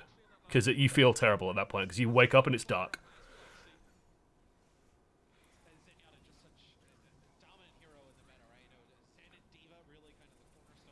Let's see. This is like friggin' amazing. Like, I know the results of this, so like I'm curious to see where this all crumbles. Because like they have Fleta building up a huge amount of ultimate charge. This is a really good position for Seoul to be in, and they're pushing the enemy team to like this back room. Meko has to catch this pulse bomb because if he doesn't, it's going to be huge. NYXL needs some big plays, some really big plays. That's a good start. Both supports are dead. Fleta's panic ulted slightly as well. Okay. It's not really NYXL getting big plays, although some of it is. It's more Seoul Dynasty screwing the pooch. Like, this should be go time at the moment. But they managed to sort of... They get Jonak and it's like, holy shit, this, like, everything is in place for Seoul to win this. But they just don't manage to keep the people that they need alive long enough. Arc comes in with the Valkyrie, and that's enough just to keep NYXL afloat. Fleta panics, ults, tries to get some value, but Arc already drifts away and say, okay.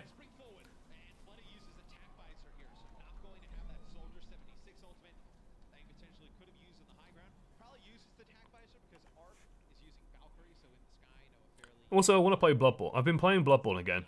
Because I stopped playing it after a while. I beat Gascoigne and then like did a little bit of the next area and got a little bit sort of like went and did other things. I think it's because Bayo and Dragon Ball FighterZ came out and I was like, okay, I want to play those first. Got back into Bloodborne. I've beaten Amelia, but I haven't gone to the Hunter's Workshop yet. I think I went the wrong way. Beat the Bloodstaff Beast, beat Amelia.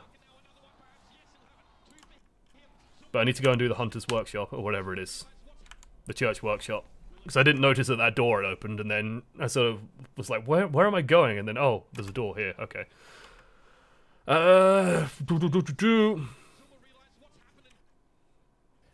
This is just good patience. Like, again, this is really nice patience out of NYXL. They're just waiting for Seoul to make a play, bending, not using resources until the last possible moment, come out, spring back using the Transcendence, trance covered by, Dragon Blade covered by a trance, and then can use that to spring back super easy.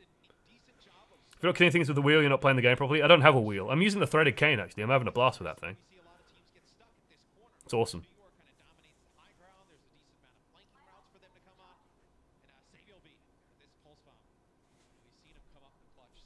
I also got a lot better at parrying once I started using the pistol rather than the blunderbuss. I find that much easier. Let's see, yeah. Good, they converted into a single kill so far. That said, Arc might ult and try and get a res on this if they can get into position for it. Looks like they won't. Again, NYXL playing it slow.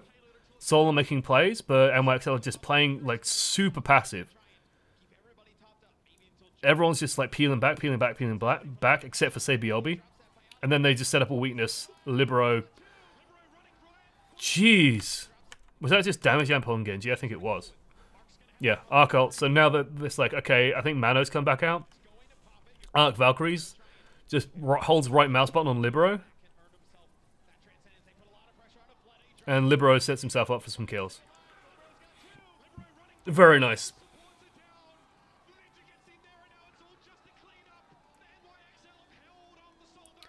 I want one of those swords that is also a whip. I mean, that's what the Threaded Cane does. Unless you mean like an Ivy sword. If there's an Ivy sword in the game, I want it.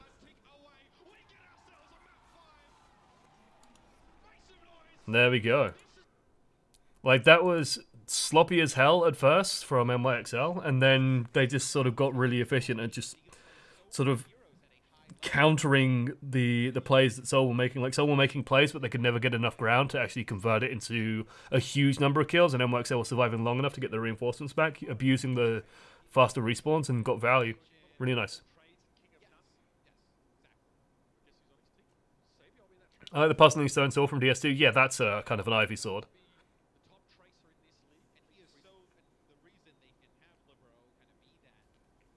So was that just Seoul getting outplayed and not being aggressive enough? Kind of, yeah. Like, it's more NYXL just playing very well around what Seoul are trying to do, not letting Seoul do it, Seoul not converting into enough kills, and then NYXL spring back. Like, NYXL never had to use their ultimates hugely defensively. They can just use them for like a counter punch rather than using them to save themselves. Do you think you'll ever stream StarCraft? No.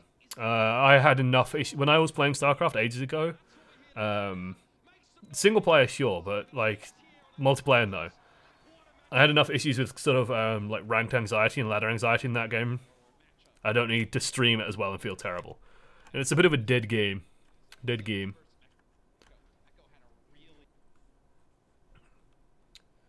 I might try streaming some non-dead games soon. We'll see. This is interesting. This is weird. This is weird. Because, okay, the reason why this is weird is Libero is known as a Pharah player. Right? Libero really likes Pharah. Fleda is more known for his hit scan. Like, oh my god, Fleda is known to play a lot of hit scan. So Seoul are running the pharmacy and NYXL running the hit scan. What? What? Okay. Sure. Why not? See how it goes. I mean, it's just a weird behavior for these two teams.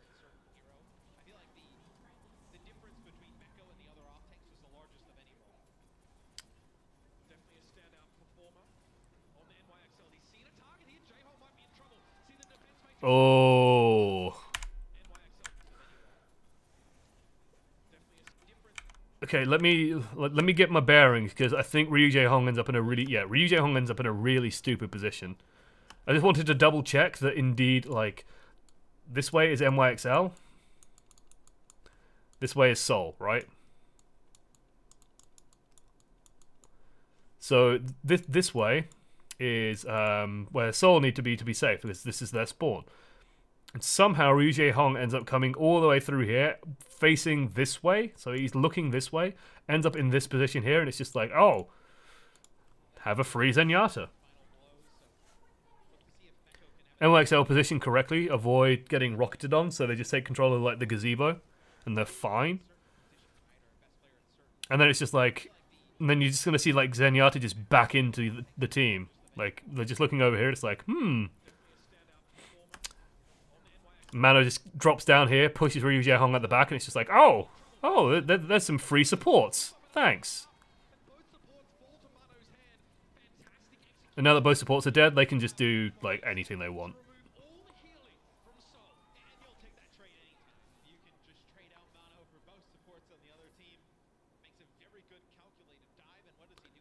Took a page out of Kaikai's book and swapped the roles. Oh, God.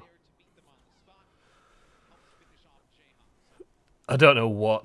Again, I think Dallas have sort of gone, like, Envy has just gone, like, completely hands-off with Dallas, and I don't think that's been for the better from what we saw. So we'll see how that goes. I get the feeling there's some people higher up at Dallas or at Envy that are getting very fed up. Very fed up. I'd be very surprised if Kai resumes any coaching in Overwatch in the future. Which is rough, but the results kind of speak for themselves. NYXL have an advantage, taking point first. And they just take initiative as well. This is actually kind of nice. I like this. I like seeing teams do this kind of stuff where they just take a bit of a risk. They have advantage. They know they have advantage. They're putting a lot of pressure on Ryu Jae-hong, which why not? See if he has an ultimate. See if he's managed to build something up. Try and force it. But they kind of just go, well, Jonek just got his ult. Let's just try and pressure it. Just go fully on it as they go aggressive. And hey, due to the how line of sight works, they still manage to get Zumba. Or, like, they get Zumba just before and then Pulse Bomb kills him. Still manage to get Ryu Jae-hong's ult at the back, and they come out of both of these support ults with an advantage. It works out. It's nice.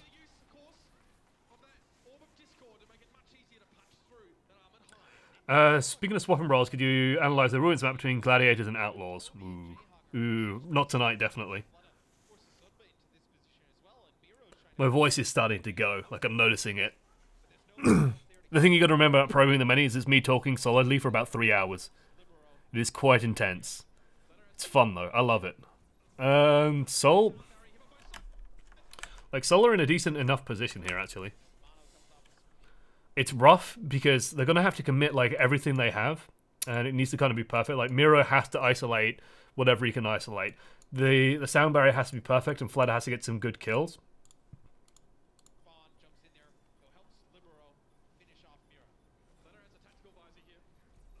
And so Munchkin gets a good angle. Gets on Jonak. Okay. This is where Reddit is going to go nuts at the camera guy, who I've actually met, and he's a really nice guy. But honestly, I totally see why there's a camera swap here. So let's talk about spectating Overwatch. Okay, Jonak is dead. You think at this point that Munchkin's play is kind of done. Like, now, Fleda, you're like, when you're looking at what's happening, you're looking at this. You're looking at the tac visor. You have no way of knowing that Munchkin is going to bomb 2 people. Because what you're expecting now is Fleda to, like, advance forward and make a play and try and set up his tactical visor to take the point and win.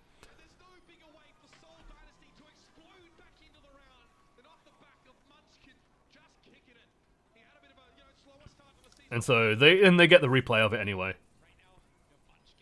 Because there's no way that you predict that.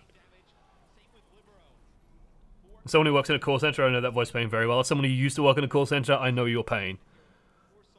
I hope things go well for you and you get out of that hell as soon as possible. Or it's a nice call center that you enjoy working at somehow. If those exist. Oh no, Miro. Come on. I'll do it. There we go, son. Oh, dirty. This is not a good situation to be in. Where you just have, like, all 3 people crowding you into a small room when a gorilla has primal rage. So, yeah. Libero about to go for a ride. No! Libero gets a kill. He's still gonna die. No, he's not. No, he's not! No, he's not! Oh my god, Libero's alive! What? Ryu Jae-hong, how's this happened? Has Mano taken you somewhere you don't really want to be? Oh my god. Oh my god. How did Miro not get more here? You know all the times I say, like, just kill the goddamn Winston? Like, this is why. Look how much damage this is. Look at this. Look at his health. Just go. Beautiful. Does anyone enjoy call centers? No, I don't think they do. I've never met a single person that goes, yeah, I love this job.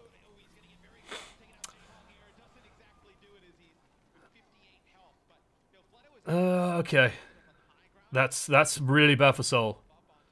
Because Jonak just needs a little bit of charge, and then God, squeaky bum time.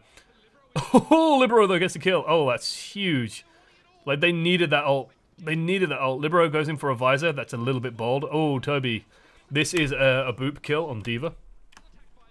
As in, this is D.Va getting knocked off the map because the D.Va dies first and then the mech goes. And it's, you know, this isn't going to kill both the D.Va and the mech, so I don't like the Libero's instant decision to visor here. Oh, this is just wrong. Ooh, this is rush of blood to the head. Like, oh, I've muted the sound. There we go. So, like, Ryu Jae-hong ults and Libero visors. No. No. You were in such a good position, and you've thrown it all away.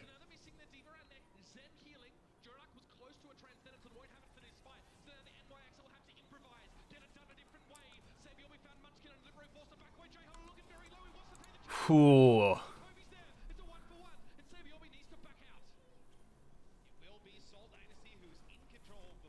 That was such a schoolboy error.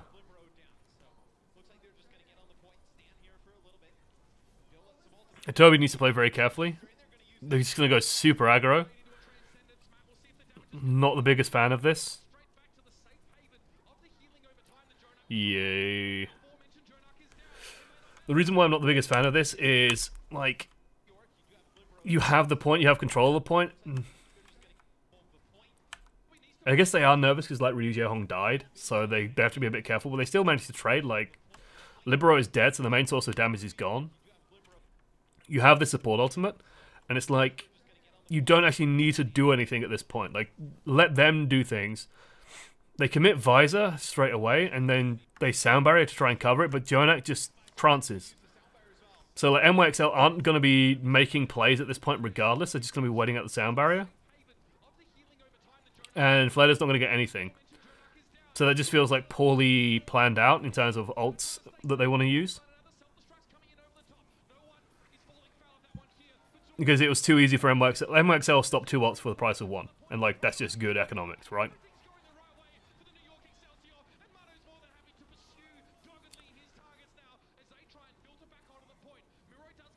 This should be simple.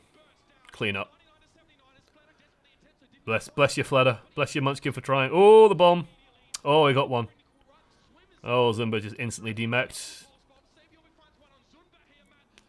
2 CP, lol. Ryu Jae-hong now can't even get near it. There we are. So the opposite of Gibraltar, they got aggressive when they shouldn't have. No. Actually, completely the same as Gibraltar. Exactly the same as Gibraltar. In Gibraltar, the problem was they were using ultimates but not getting value. And here, they used ultimates and got 0 value. They got 0 value because NYXL just stood back and went, oh, well, we're not going to push into this, so we'll just use Transcendence and then wait it out and then just engage. It's exactly the same issue. Although NYXL, like, they had to use the trance super quick to counter it, but it was the same problem. So, like, try and force a play super hard and not, like, fail to account properly for the ults of their enemy, and then there we go. I think that was Sabiobi's wife as well. He's got a picture of his wife, bless him. The fact that he's married is, like, is super cute.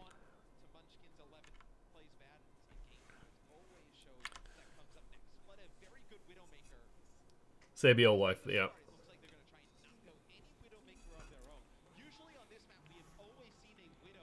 Widow into Genji Tracer. Ooh, spicy.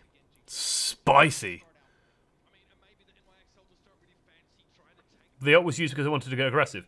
Yeah, but okay, Mr. Numeric, let's break this down nice and slow. On Gibraltar, so we're using resources to try and push and attack the point. Okay, they had to play offensively because they were on attack.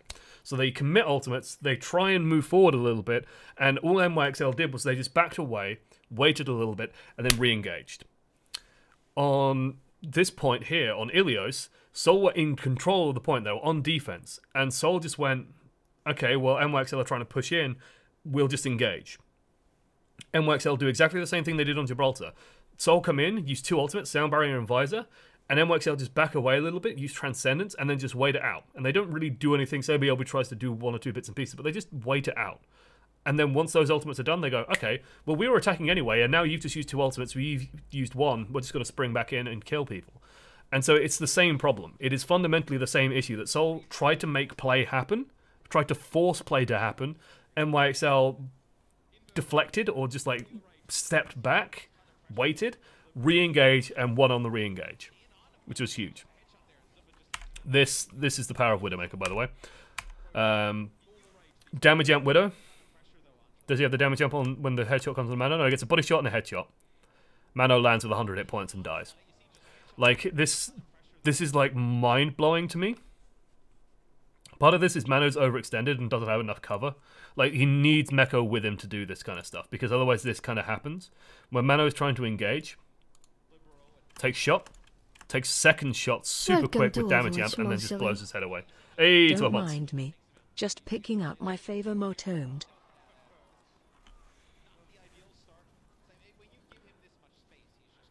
I'm glad you like that one, Die Detective, because I made that one myself.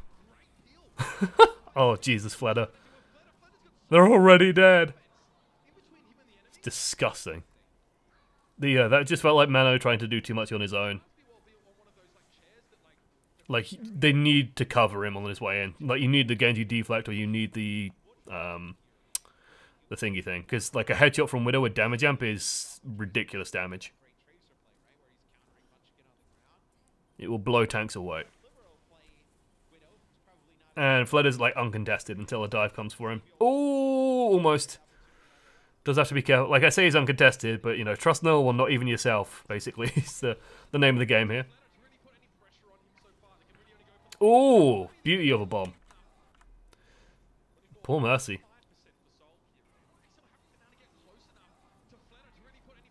Just lobs it in.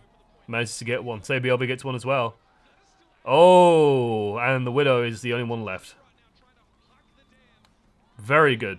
Very, very good by NYXL. Now they can just go and clean up on Flutter. And Flutter's just going to grapple away. Safe. So my thinking was because solo defensive on Ilios, they should have been the ones to stay defensive and not move forward. That's why I consider it aggression. Yeah. Yeah. I kind of get what you mean. Like, you're right in that manner that they shouldn't have been that aggressive. Or rather, it's not that they shouldn't have been aggressive, it's that they shouldn't have been that aggressive with ultimates when they don't know the enemy ultimate situation that well. This is really nice setup. Really, really nice setup play. Can we actually, like, this is the issue with the white.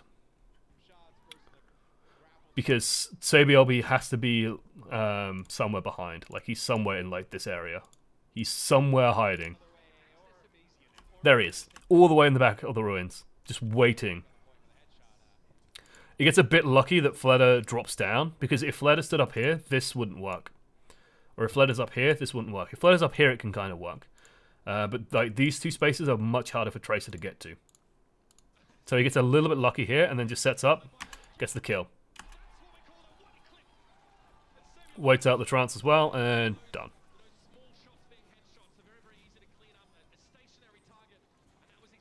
Thanks, you made me reinstall Bloodborne. No problem.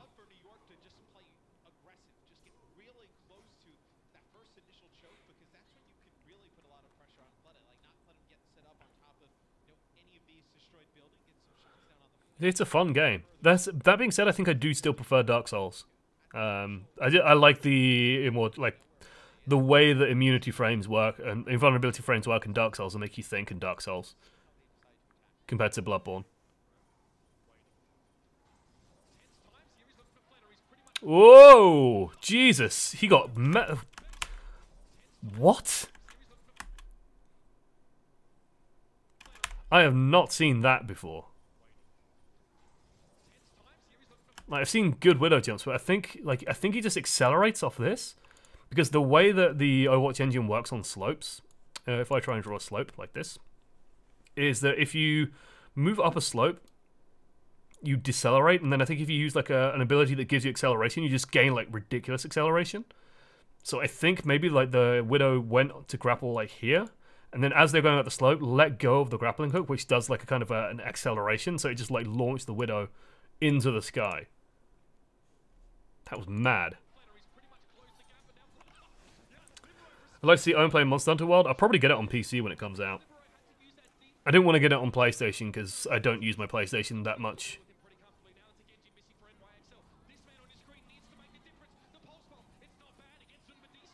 And I know it's coming for PC, and like if it's available on both, I'll usually get it for PC.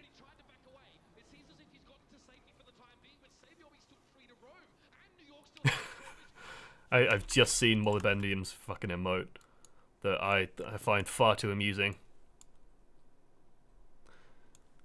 That makes me giggle. Well done.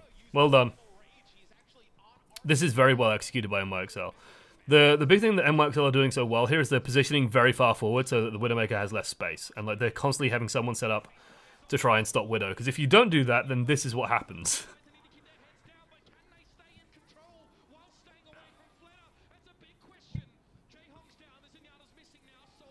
Munchkin catches the wrong side of a bomb. Or a Diva mech. Yeah, Mano. Oh my god. Like, I guess Libero does get Ryu Jae Hong, but still, like, you let this one go. Especially once Libero's, like, dead, Ark's gonna die. And then it's like, oh, well, Mano's just jumped in. And now Meko's arrived. It's like, the point's already flipped, guys. Get out. They get 1. They get 2, and now it's like, hey! I get the feeling Seoul was just as surprised. This is London Spitfire style play. I've just like never let go of the point, ever. I'm going to cap this point. If it's the last goddamn thing I do.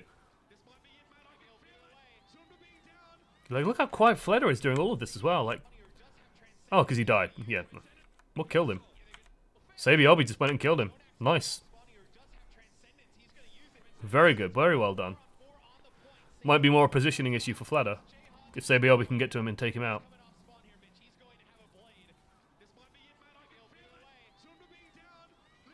And overtime, Ovaltine, and they will take the series in a second. Maybe. There we go. Whoop. Oh, bit of a. There we go. Well, okay.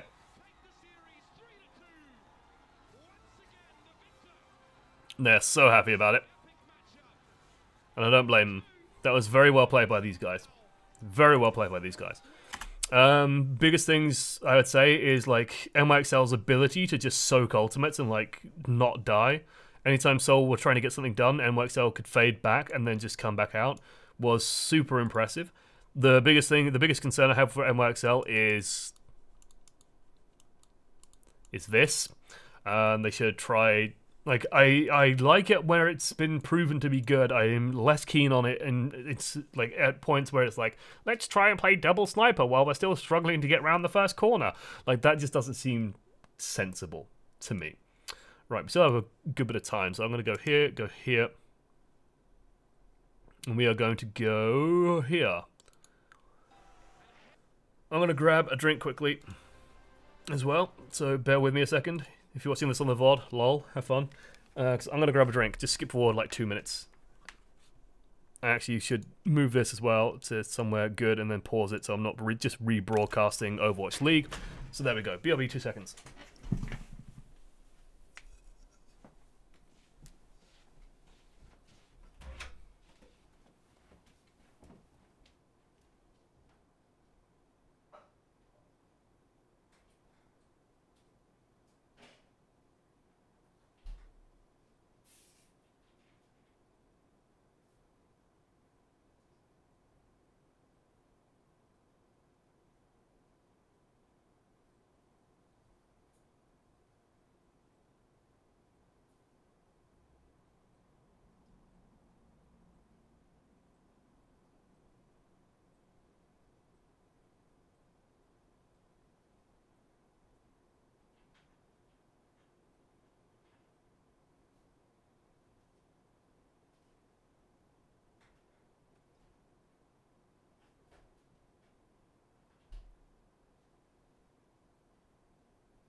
Right, I'm back. Hello, it's me. In case you were expecting someone else, somehow. Okay. Well, hey, we're back to Hanamura. Oh, they got settled in. There we go.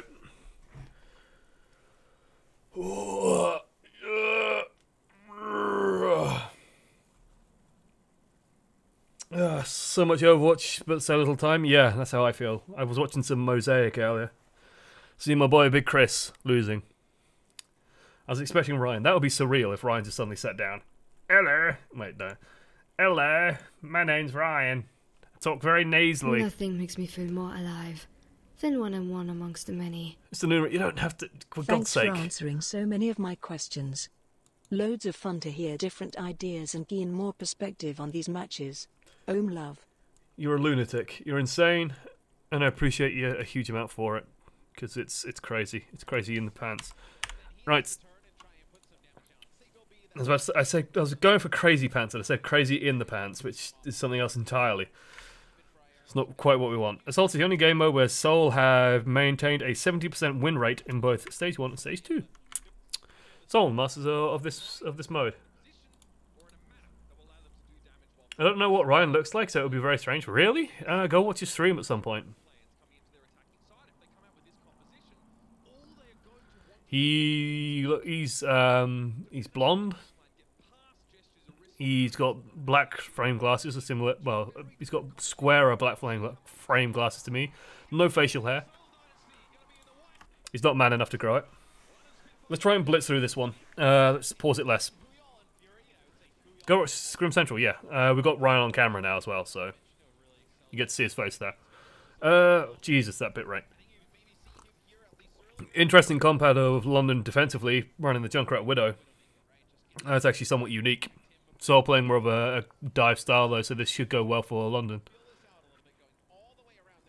Again, London should just pivot around the back of the point. It should be okay. Actually, interesting. So normally, London would position, like, normally you'd see teams position around here. Instead, they're going to position on the pagoda and play over there. So it's a pivot, but it's a bigger pivot than you would expect, and I think that's mostly to facilitate the Widowmaker and just give Junkrat places to sort of shoot down from. It's also interesting to see them running the Orisa as well. Like, that's a little bit unique. Normally teams will run on Winston. And again, they just like keep pivoting, like it's like a goddamn waltz. the way that London just like rotated around this point is insane. Oh, this is nasty though. This is going to be a lot of dead people. Okay. Just, the Zen in the back just, please don't spot me. Jesus, though. Wuyal getting work done.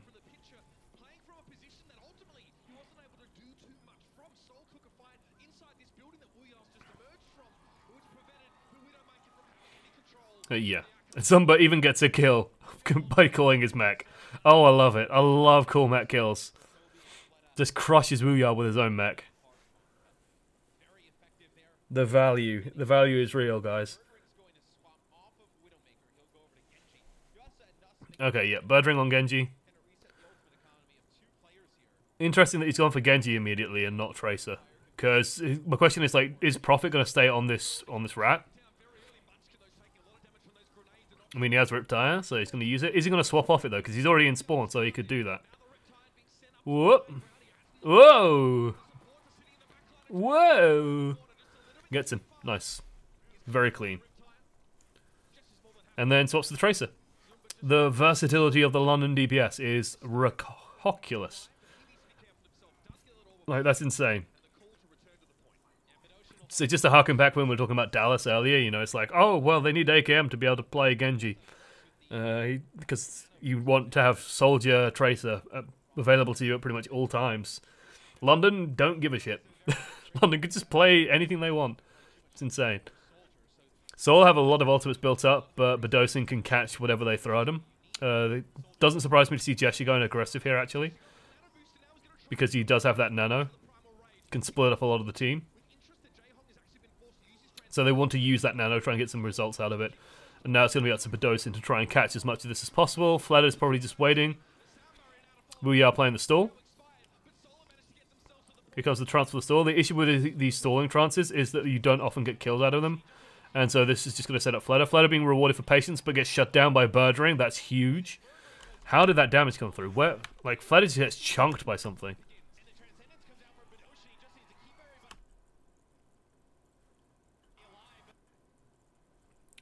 I think they just get hit by something in the back, and then Birdring just cleans them both up. Holy shit! Because that is honestly like winning for these guys. Oh, was it a Dragon Blade?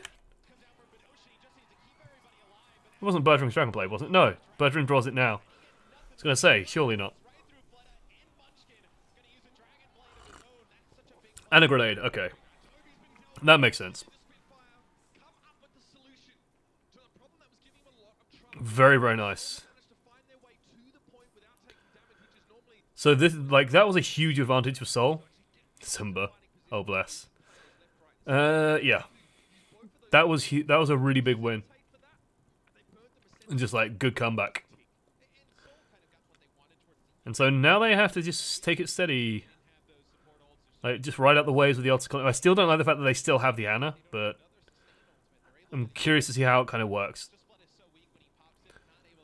Like, it could be huge, but more often than not, I usually find teams just cycle, like, wait until they have 2 support ults and then go from there. That's not a big shock that was caught.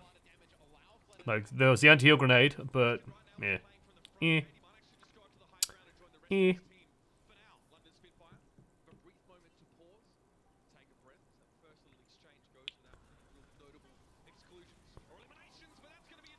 Munchkin gets one, but like the nano boost still went off, and so they should just try and push this one as much as possible. I think London think that this pushes over, and I think they might be right. Seoul decide not to continue with that one, so they just back out, which means that Gesture backing out was a-okay. Good read. Because Seoul could have tried to force that a little bit more, I think. Just maybe tried to nix Gesture. But here come the double support ults, and like this is where it gets scary. I mean, this is well on his way to building one, but Seoul needs to do something here. Seoul aren't doing anything, they're just dying. What the fuck? Munchkin must be going out of his goddamn mind. Like, Munchkin's going, I killed the enemy Zenyatta twice, guys, and like people are just dying constantly. But Osin has enough time to rebound this one. Seoul still have a lot of resources. They did lose a lot of people, though, so they have to be a little bit careful. Did that sound barrier get contained? Oh my god. I mean, it's only Zumba that doesn't get it, but still, that's sick. Gesture lands, almost gets the dome right on top of Toby, but it just manages to come out. But you notice that Zumba doesn't get it, because the bubble was in the way. That's insanity.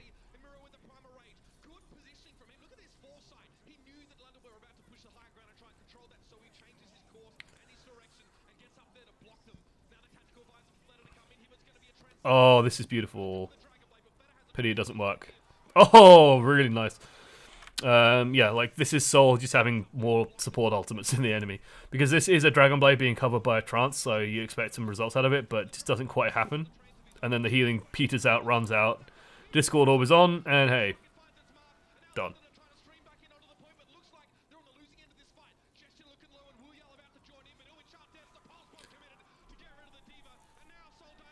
This should be Seoul's now. Oh, the May!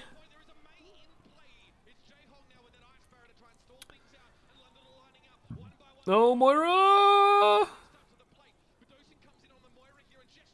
Welcome to 2CP, lol. Gesture has ult as well. Oh god! Oh, Jesus Christ. When Wu Yao went up there.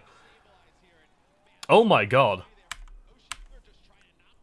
Tell you what, the big decision being made here is this. Do you see Gesture just like go, nope, fuck it, I'm out. And he just goes right for Fleta. Because he knows if Fleta stays up there, they're toast. So he just goes and pressures the hell out of Fleta. Which means that Zumba now peels to try and save Fleta. And Munchkin peels to try and save Fleta. And so everyone's peeled off the point, and so London regroup, get back on the point, and they're fine. Oh.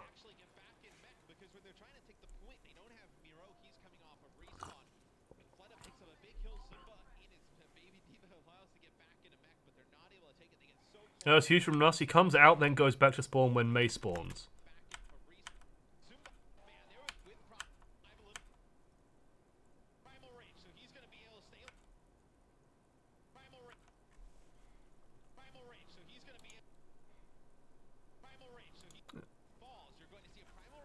hate to actually play it. Because now I have to go forward from here. Isn't it just a coincidence that they both just swap? I mean, this is an intelligent change regardless. Going Lucio. Speed boosts them out.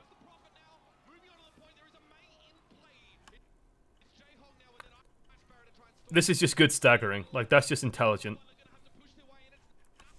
So instead of going onto the point with the Mei, he just lets the Mei do the stagger and then goes in afterwards. Like, he lets Mei do it, Gesture does it, Nus does it, bounces around a bit, and now people are starting to get back on the on the point a little bit, and the healing's there to just group them up.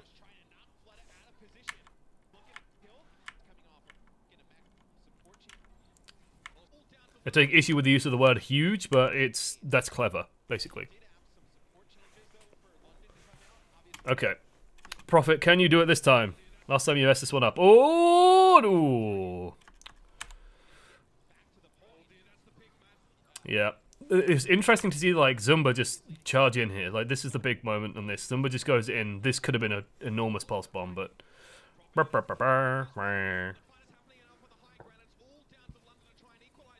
Oh my god.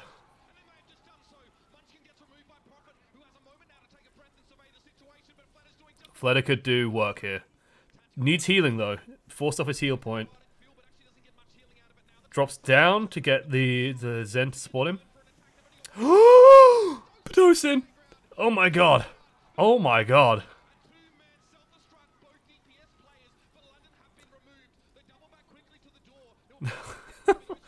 This is swingy as hell.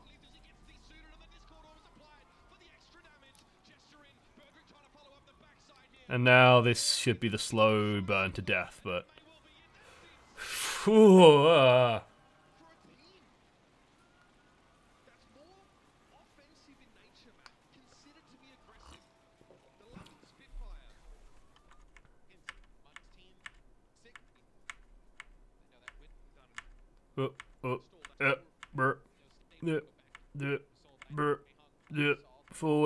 Come on. Okay, team comps. Interesting to see Seoul going to full dive here. I think this is where I was going insane. Because London start running this nonsense. Alright.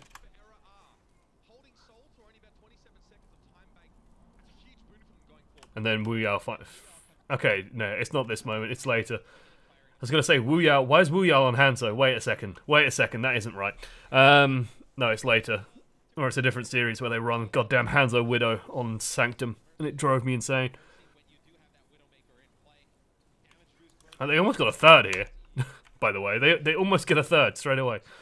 I'm actually guessing, if I had to speculate, they are trying to see if they're doing the hide that they did against NYXL. And so they want to try and scout for that and make sure that they're not getting caught from behind. Oh no, the hide that NYXL did to them, even. Or did to Seoul.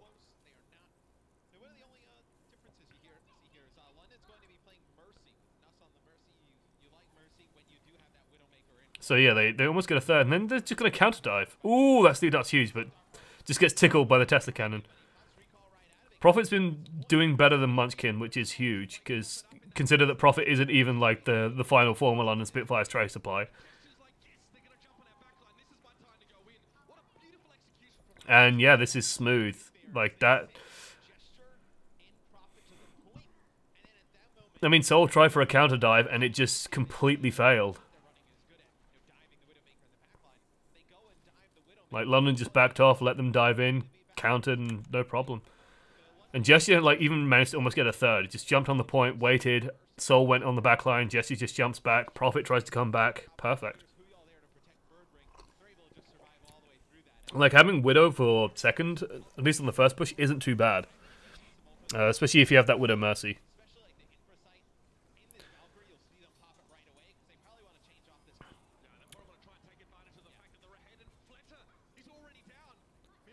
This is quite big.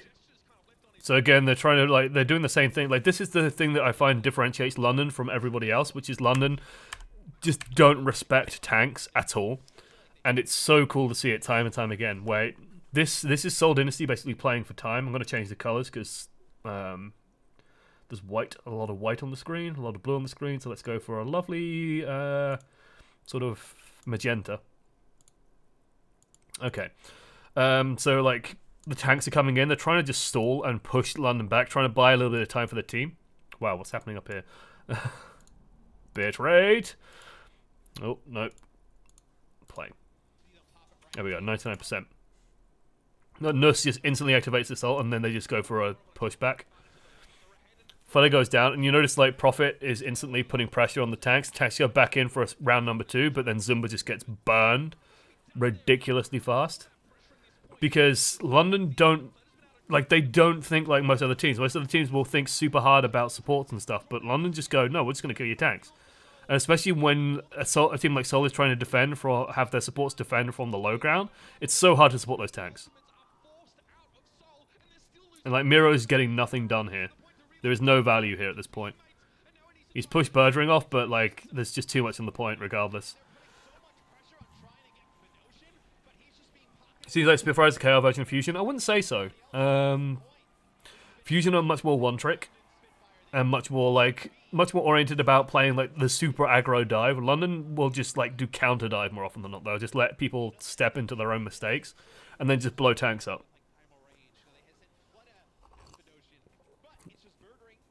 Like Spitfire just kill tanks. Like, to me, that is the hallmark of Spitfire. Like, there's two hallmarks of Spitfire's play. They kill tanks, and like if you try and track who they're killing in fights, I imagine a lot of like they will kill a tank first in a lot more fights than other teams. The other thing that distinguishes Spitfire is they do not give up on points. They will just try and contest. Like if they think they can contest, they will try and contest that point. No matter how late it seems. When most teams will back out, London will just go for it. And so that's really what typifies their play. So, tanks the queens. London, if she buries, she has a thought. Yeah.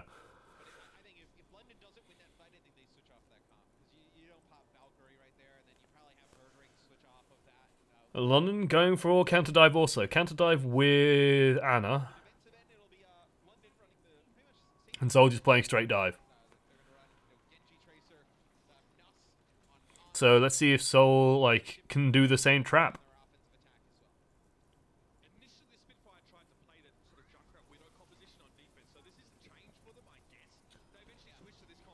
Kind of get there. This is very good for Seoul. Seoul should just take this point on the back of this. Yep, done. Done like dinner. The big thing here was just, I think Jessie just ends up slightly out of position, and like again you can see like the weakness of Anna. Jessie's positioning was definitely better than what Miro's was, but it's just like there's just too much here, and then once this Diva gets involved, if the Diva just puts Defense Matrix over Gesture, Gesture's dead, because Anna can't heal that. And it's 2 for 1, and then like those shots were just beautiful out of Flutter. Very clean. Ugh.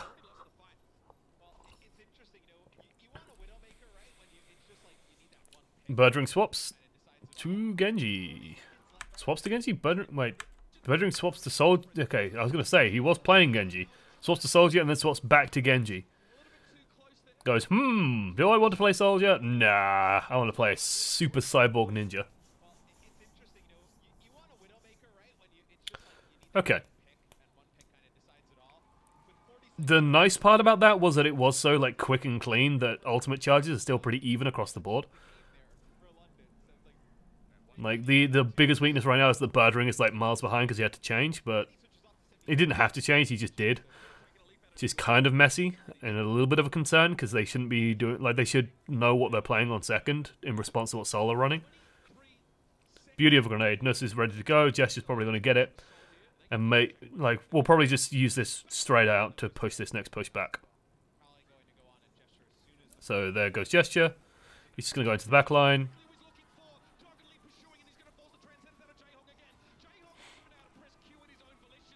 Very nice. Like, just in time for Jae-Young to catch that one. But Prophet doing work. Prophet got a bomb kill on Munchkin. What? Please tell me they have a replay of that.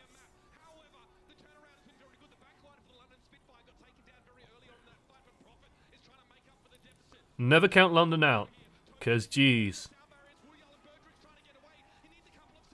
They just need to stall, because the second Badosin comes out with Trance, that's going to give London enough time. So as long as Badosin doesn't die, notice that Badosin, who is currently alive, is going to stay behind the point here. He could get panic and go onto the point, but he's just going to let it sit, because he knows that if he can get 5% more ult charge, and if Fleta goes for him here, like, I think this will go completely differently. Birdring can stall, and then suddenly, oh, we should have killed that guy, because now he's just going to stall on the point.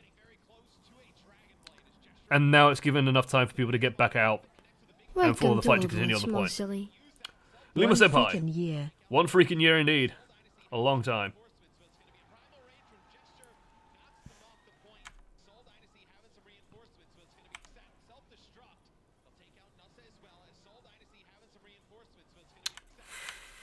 Overtime goes for too long.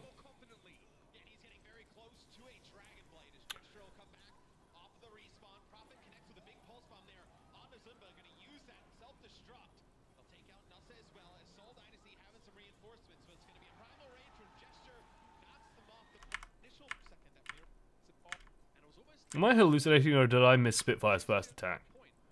No, I didn't. Spitfire just took it pretty much instantaneously. Right, yeah.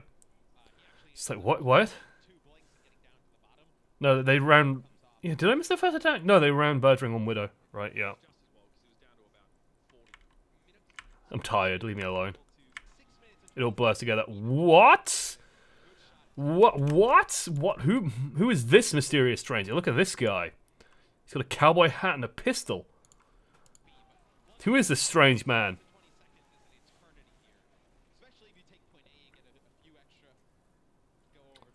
Who is this masked stranger? This bandito? I'm guessing that, yeah, they just want to try and they want Seoul to try and do the same thing. They're just gonna, like, kill the tanks again. Even harder this time. Notice that Jess just jumped on the point again straight away. Notice that Birdring didn't even flashbang. Or if he did, then, like, I can't tell because of this nonsense.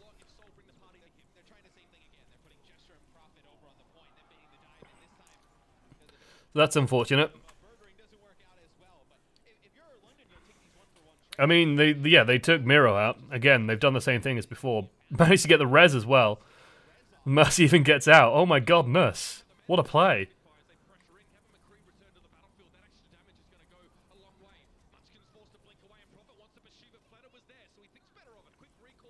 Munchkin's been having a really hard time against Prophet. This, like, Prophet could probably just go and blow up the supports at this point. Yeah.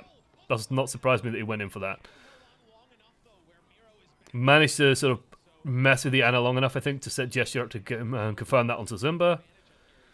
A little bit dicey by Wu Yao to go for that, but he knows he's going to just pop out the mech and be okay. He's just going to try and spawn camp people. And London are going to reinforce faster, so London is just going to go straight for it.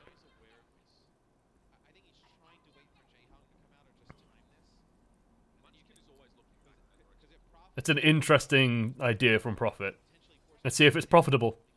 Yeah, he's just come right out. Didn't bother waiting for one of the supports instead. Just tries to get involved in the fight. Oh, Miro. Again, like, how often does this happen in fights? How often is this the case? Like, what is Miro doing? Miro's over here on his own. Completely isolated. And, like, this is London. Like, the moment they find a tank that vulnerable, like, the supports are still coming from spawn. It's just like, Miro, you're not going to survive this, mate. You don't have an ult. Nanoblade.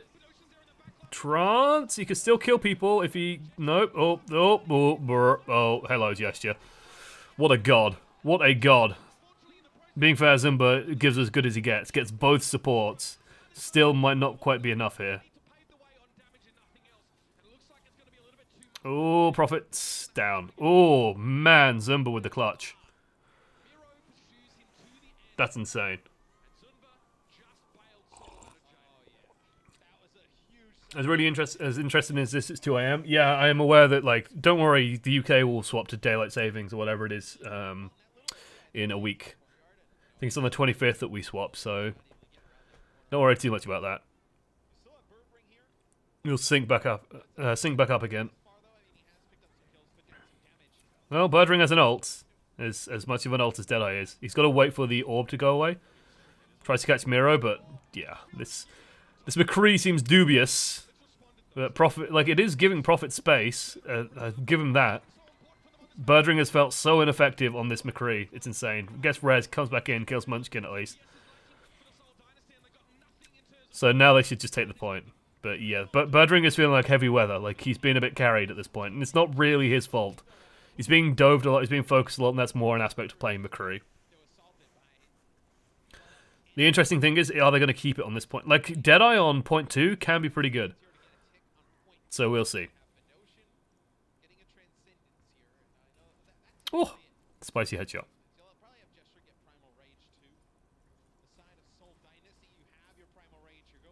I find the McCree an interesting decision instead of a soldier. Like, maybe, like, I like the fact that they're also playing around the idea of Munchkin coming in from the back, so they're just very prepared for that. They know what to expect, and they're waiting to catch it. I think Birdring up here without an ult is going to be extraordinarily ineffective, and he's just trying to wait for like a counter dive. Yeah, you can see he's just positioning, trying to catch people out. Again, just catching people out, slowing down that push, and they're getting results. Like, this is actually going pretty well. The Mercy's definitely being super effective as well.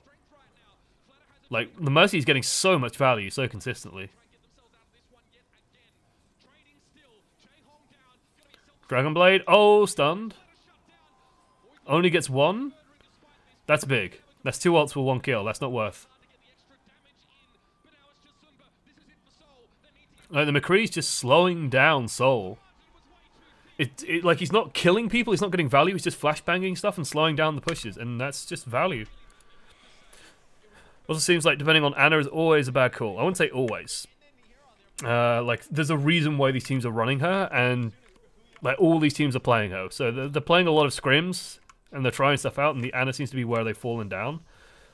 She's just very good on that final point. Like, a lot of pushes to come through at the same angle, so the anti-heal grenade is going to be value. You can send nano-boosted Winstons through and get a lot of value out the back of that.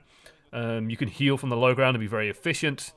Like, there's a lot of very, very good reasons to play Ana on that point. It's just, sometimes it's just too easy to get 2 support ult cycle through and win. But I'm going to give teams benefit of the doubt and say they have tried other supports, like Mercy Zen or something on that final point.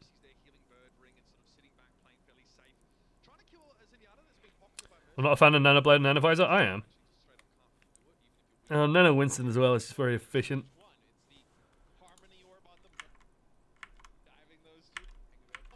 Okay. Again, Birdring on the McCree. And Prophet on the Soldier. Double hit scan. Soul again. Okay, what? Hello? This is not right. Hello, production. Yeah, this is interesting that Fleder is again running this Farah, and they're running double hit scan. So again, this says scrims to me, where they know that Fleder runs the Farah, and they've just gone, okay, we're just gonna play double hit scan and make Fleder's life goddamn miserable. Play poke, play slow, position straight on the point, perfect, absolutely perfect. So it's just like, yeah, like Fleder can't do anything on this Farah. They are positioning just to try and counteract it as much as possible. It's a bold reposition from Prophet, as he could get knocked off there, but just goes for it. Spitfire can just play back here all day. Like, they want Soul to get on the point, and they want to just kill them.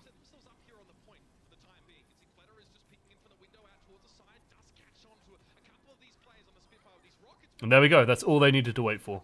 Just get something like that going. And now they can start springing back, and that's what they're doing. Perfect. Absolutely perfect.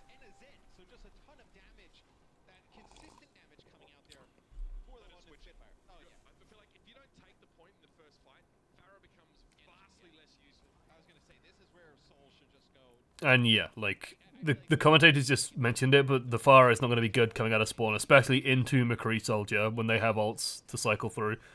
It's just way too open. Ugh! Oh no! Oh god! Oh!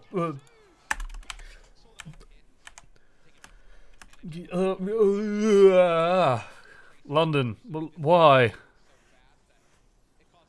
Engage comes in. Bedosin ults, Nuss ults at the same time. Luckily Birdring like saves it because he can just like the man could not be safer. He has 2 support ults on him, so he still manages to save it. But Seoul, yeah, like they should just engage now with sound barrier and should be able to take. Although it is sound barrier, so it's not like going to be super safe. Prophet should be able to still do something. Gesture, it wouldn't surprise me if Gesture just makes a shitload of space when sound barrier comes in and Prophet just kills people. Another call was for Nuss to ult first and then Bedosin to ult to save himself. Maybe. Self-destruct to engage, to make some space. Yeah. Visor into barrier. That's a big kill onto Fleta. Fleta's been having a rough series. And Gesture gets one on the Winston. Did I call it that Gesture would do amazing things? I think I did.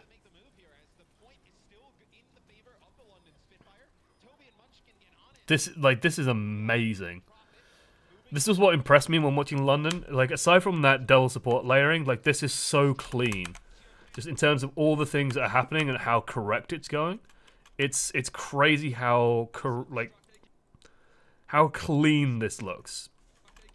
I'm gonna go back. No, it's not gonna go back far enough. Alright, so we have this. I want to go back here. Okay. This is where we want to be. We're gonna go on to half speed and just look at, like, appreciate how good London play this fight. Because what ends up happening is Seoul use the Diva Bomb to engage. So Winston dives in. You can see the Genji coming in, Winston coming in, Divas launch the bomb in. Gesture's on the back line.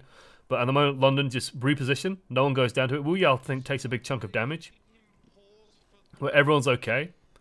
Wu Yao's in a bit of trouble, but it's not the biggest deal in the world. Bead is dropped. Gives people a ton of hit points, but Wu Yao uses the Diva Bomb to create space. Prophet can move back in. Meanwhile, Gesture is off isolating a target that he wants to isolate, which is going to be Ryu Hong and the people in the building. Who went there to try and dodge the bomb. Gesture's just pushing people out, manages to get Ryu Hong. And now the threat is gone, the sound barrier is gone. They're just fighting for a contest on the point. Gesture gets one, survives, gets out, gets healed up again. Miro's going on a dive on like no hit points. Doesn't have an orb on it. Doesn't have a healing orb on him or anything.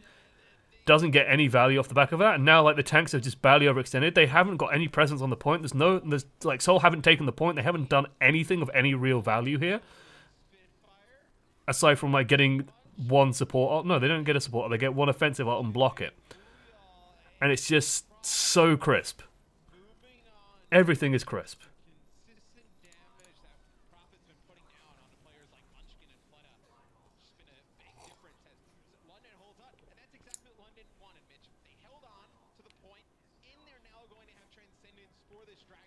Very crisp.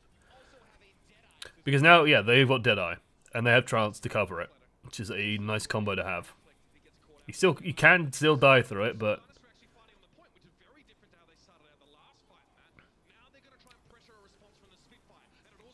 I don't understand this dive. I don't understand this dive.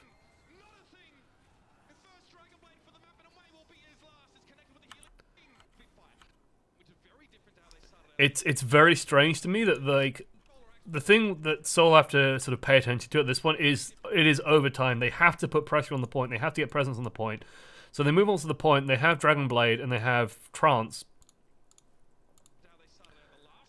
And then it's just like, rather than putting full pressure on the point, they just go balls deep onto a team that is just waiting to catch them. And just like instantly get countered.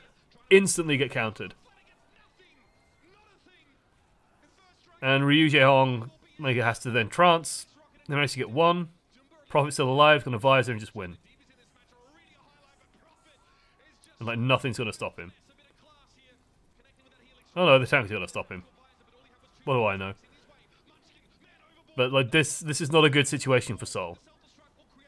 Because London is just gonna bounce back and have ults.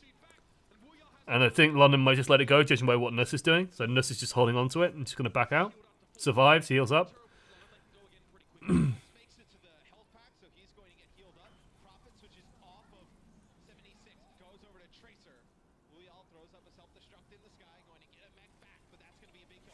How did Ryu Hong die there?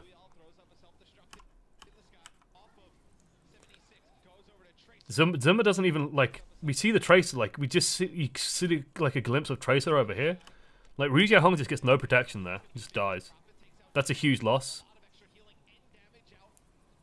Sound barrier's a touch too late. Swing does start happening though.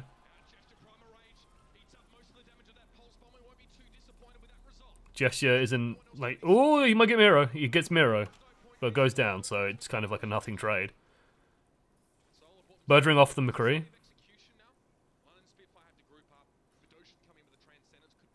Is Miro YOLO diving? No, it's just how like London makes tanks look bad. I just say Seoul look a little bit schizophrenic.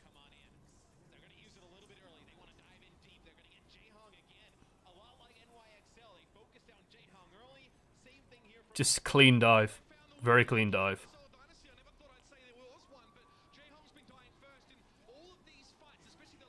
And there we go. Okay.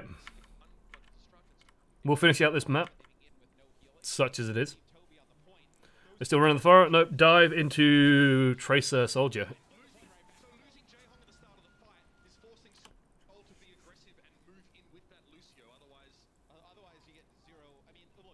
This is good for London. London have like a really solid... Like, it's okay for London. I shouldn't say good. London ideally actually kind of do want to be occupying where Seoul are at the moment, because if you get Soldier in this position here, it's very, very safe, and you can, like, you have a lot of options in terms of where you can go and where you're going to be safe. So you kind of want the Soldier in this position. So Seoul do a good job of just like getting there super quick, taking that space, but Seoul can't really hold this with the comp that they have. Seoul need to just try and like bait London into a bad position, take the point, and then try and get something done. Instead, what it looks like happens. Okay, this is a that's a YOLO dive. Miro should not be engaging at this point. Miro jumps in. Like, what is the objective here? Zumba's here. Munchkin's in there. Fleder is over here. Like, why is Miro there? That's not gonna work. Neither is Munchkin, apparently, as well. And I'll trust in what Mr. X is saying, because he can see the map on the top. So that was literally just a Winston.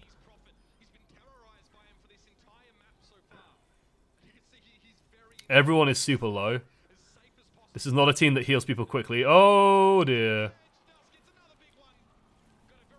That was sloppy.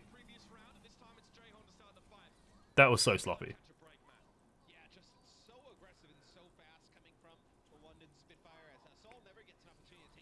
Like, once London seeing it, like, they smell blood in the water, they just go for it. Prophet's going to try and jump around the back and get a bomb. With how Prophet's bombs have been going, it's probably going to miss. There we go. Right into the Matrix. Feels bad, man. I like the attempt at an ambush by Miro. I worry now that they're going to... Like, Miro's jumped somewhere on half hit points, he's jumped into the team. Managing to get the health pack. Does a good job bouncing around with that, but...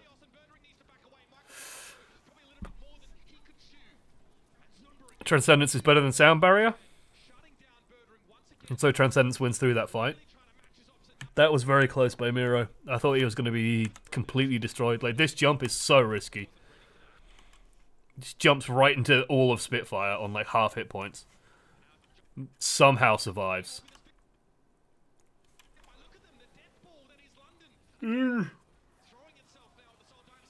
That's rough.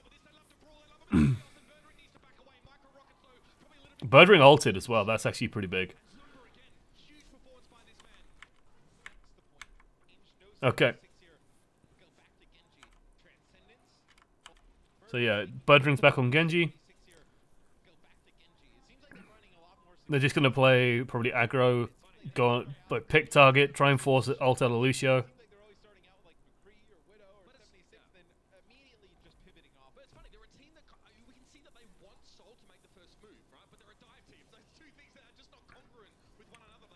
Gesture goes in on the back, gets that primal race. That's a big threat. Oh, Flutter not going to get that one. That's huge. Man, like this is again the demonstration of sound barrier versus trance. Like trance is just way better. And the focus is supreme. And the sound of someone being murdered in the background is also supreme.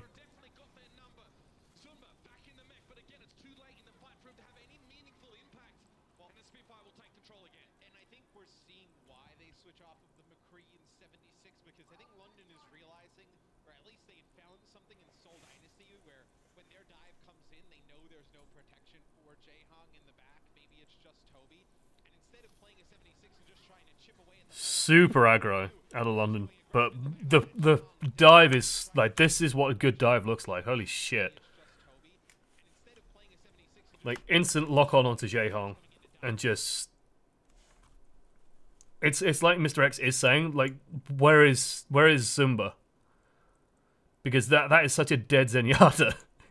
Like it blows the mind how dead this man is.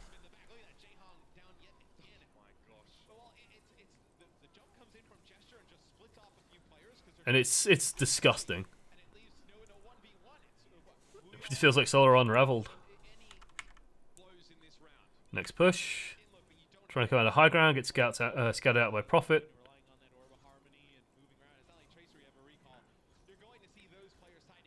Okay, now they're peeling for his Jaehong. I like the fact that Birdring just backed out instead of trying to force a play in that tiny room with the Dragon Blade, because that wouldn't work. London can like let this one play out. That's their point is being flipped. So they're just gonna go aggro. Are they gonna go? Hello? Okay, Zumba just get. Zumba, what happens, friend? What happened to you? You're on like half hit points. And there's just where's your orb of harmony, friend? Where's the transcendence? Too late. Slow. Poor.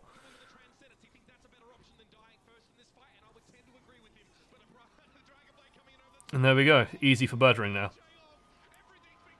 Like, that was just a really bad trance.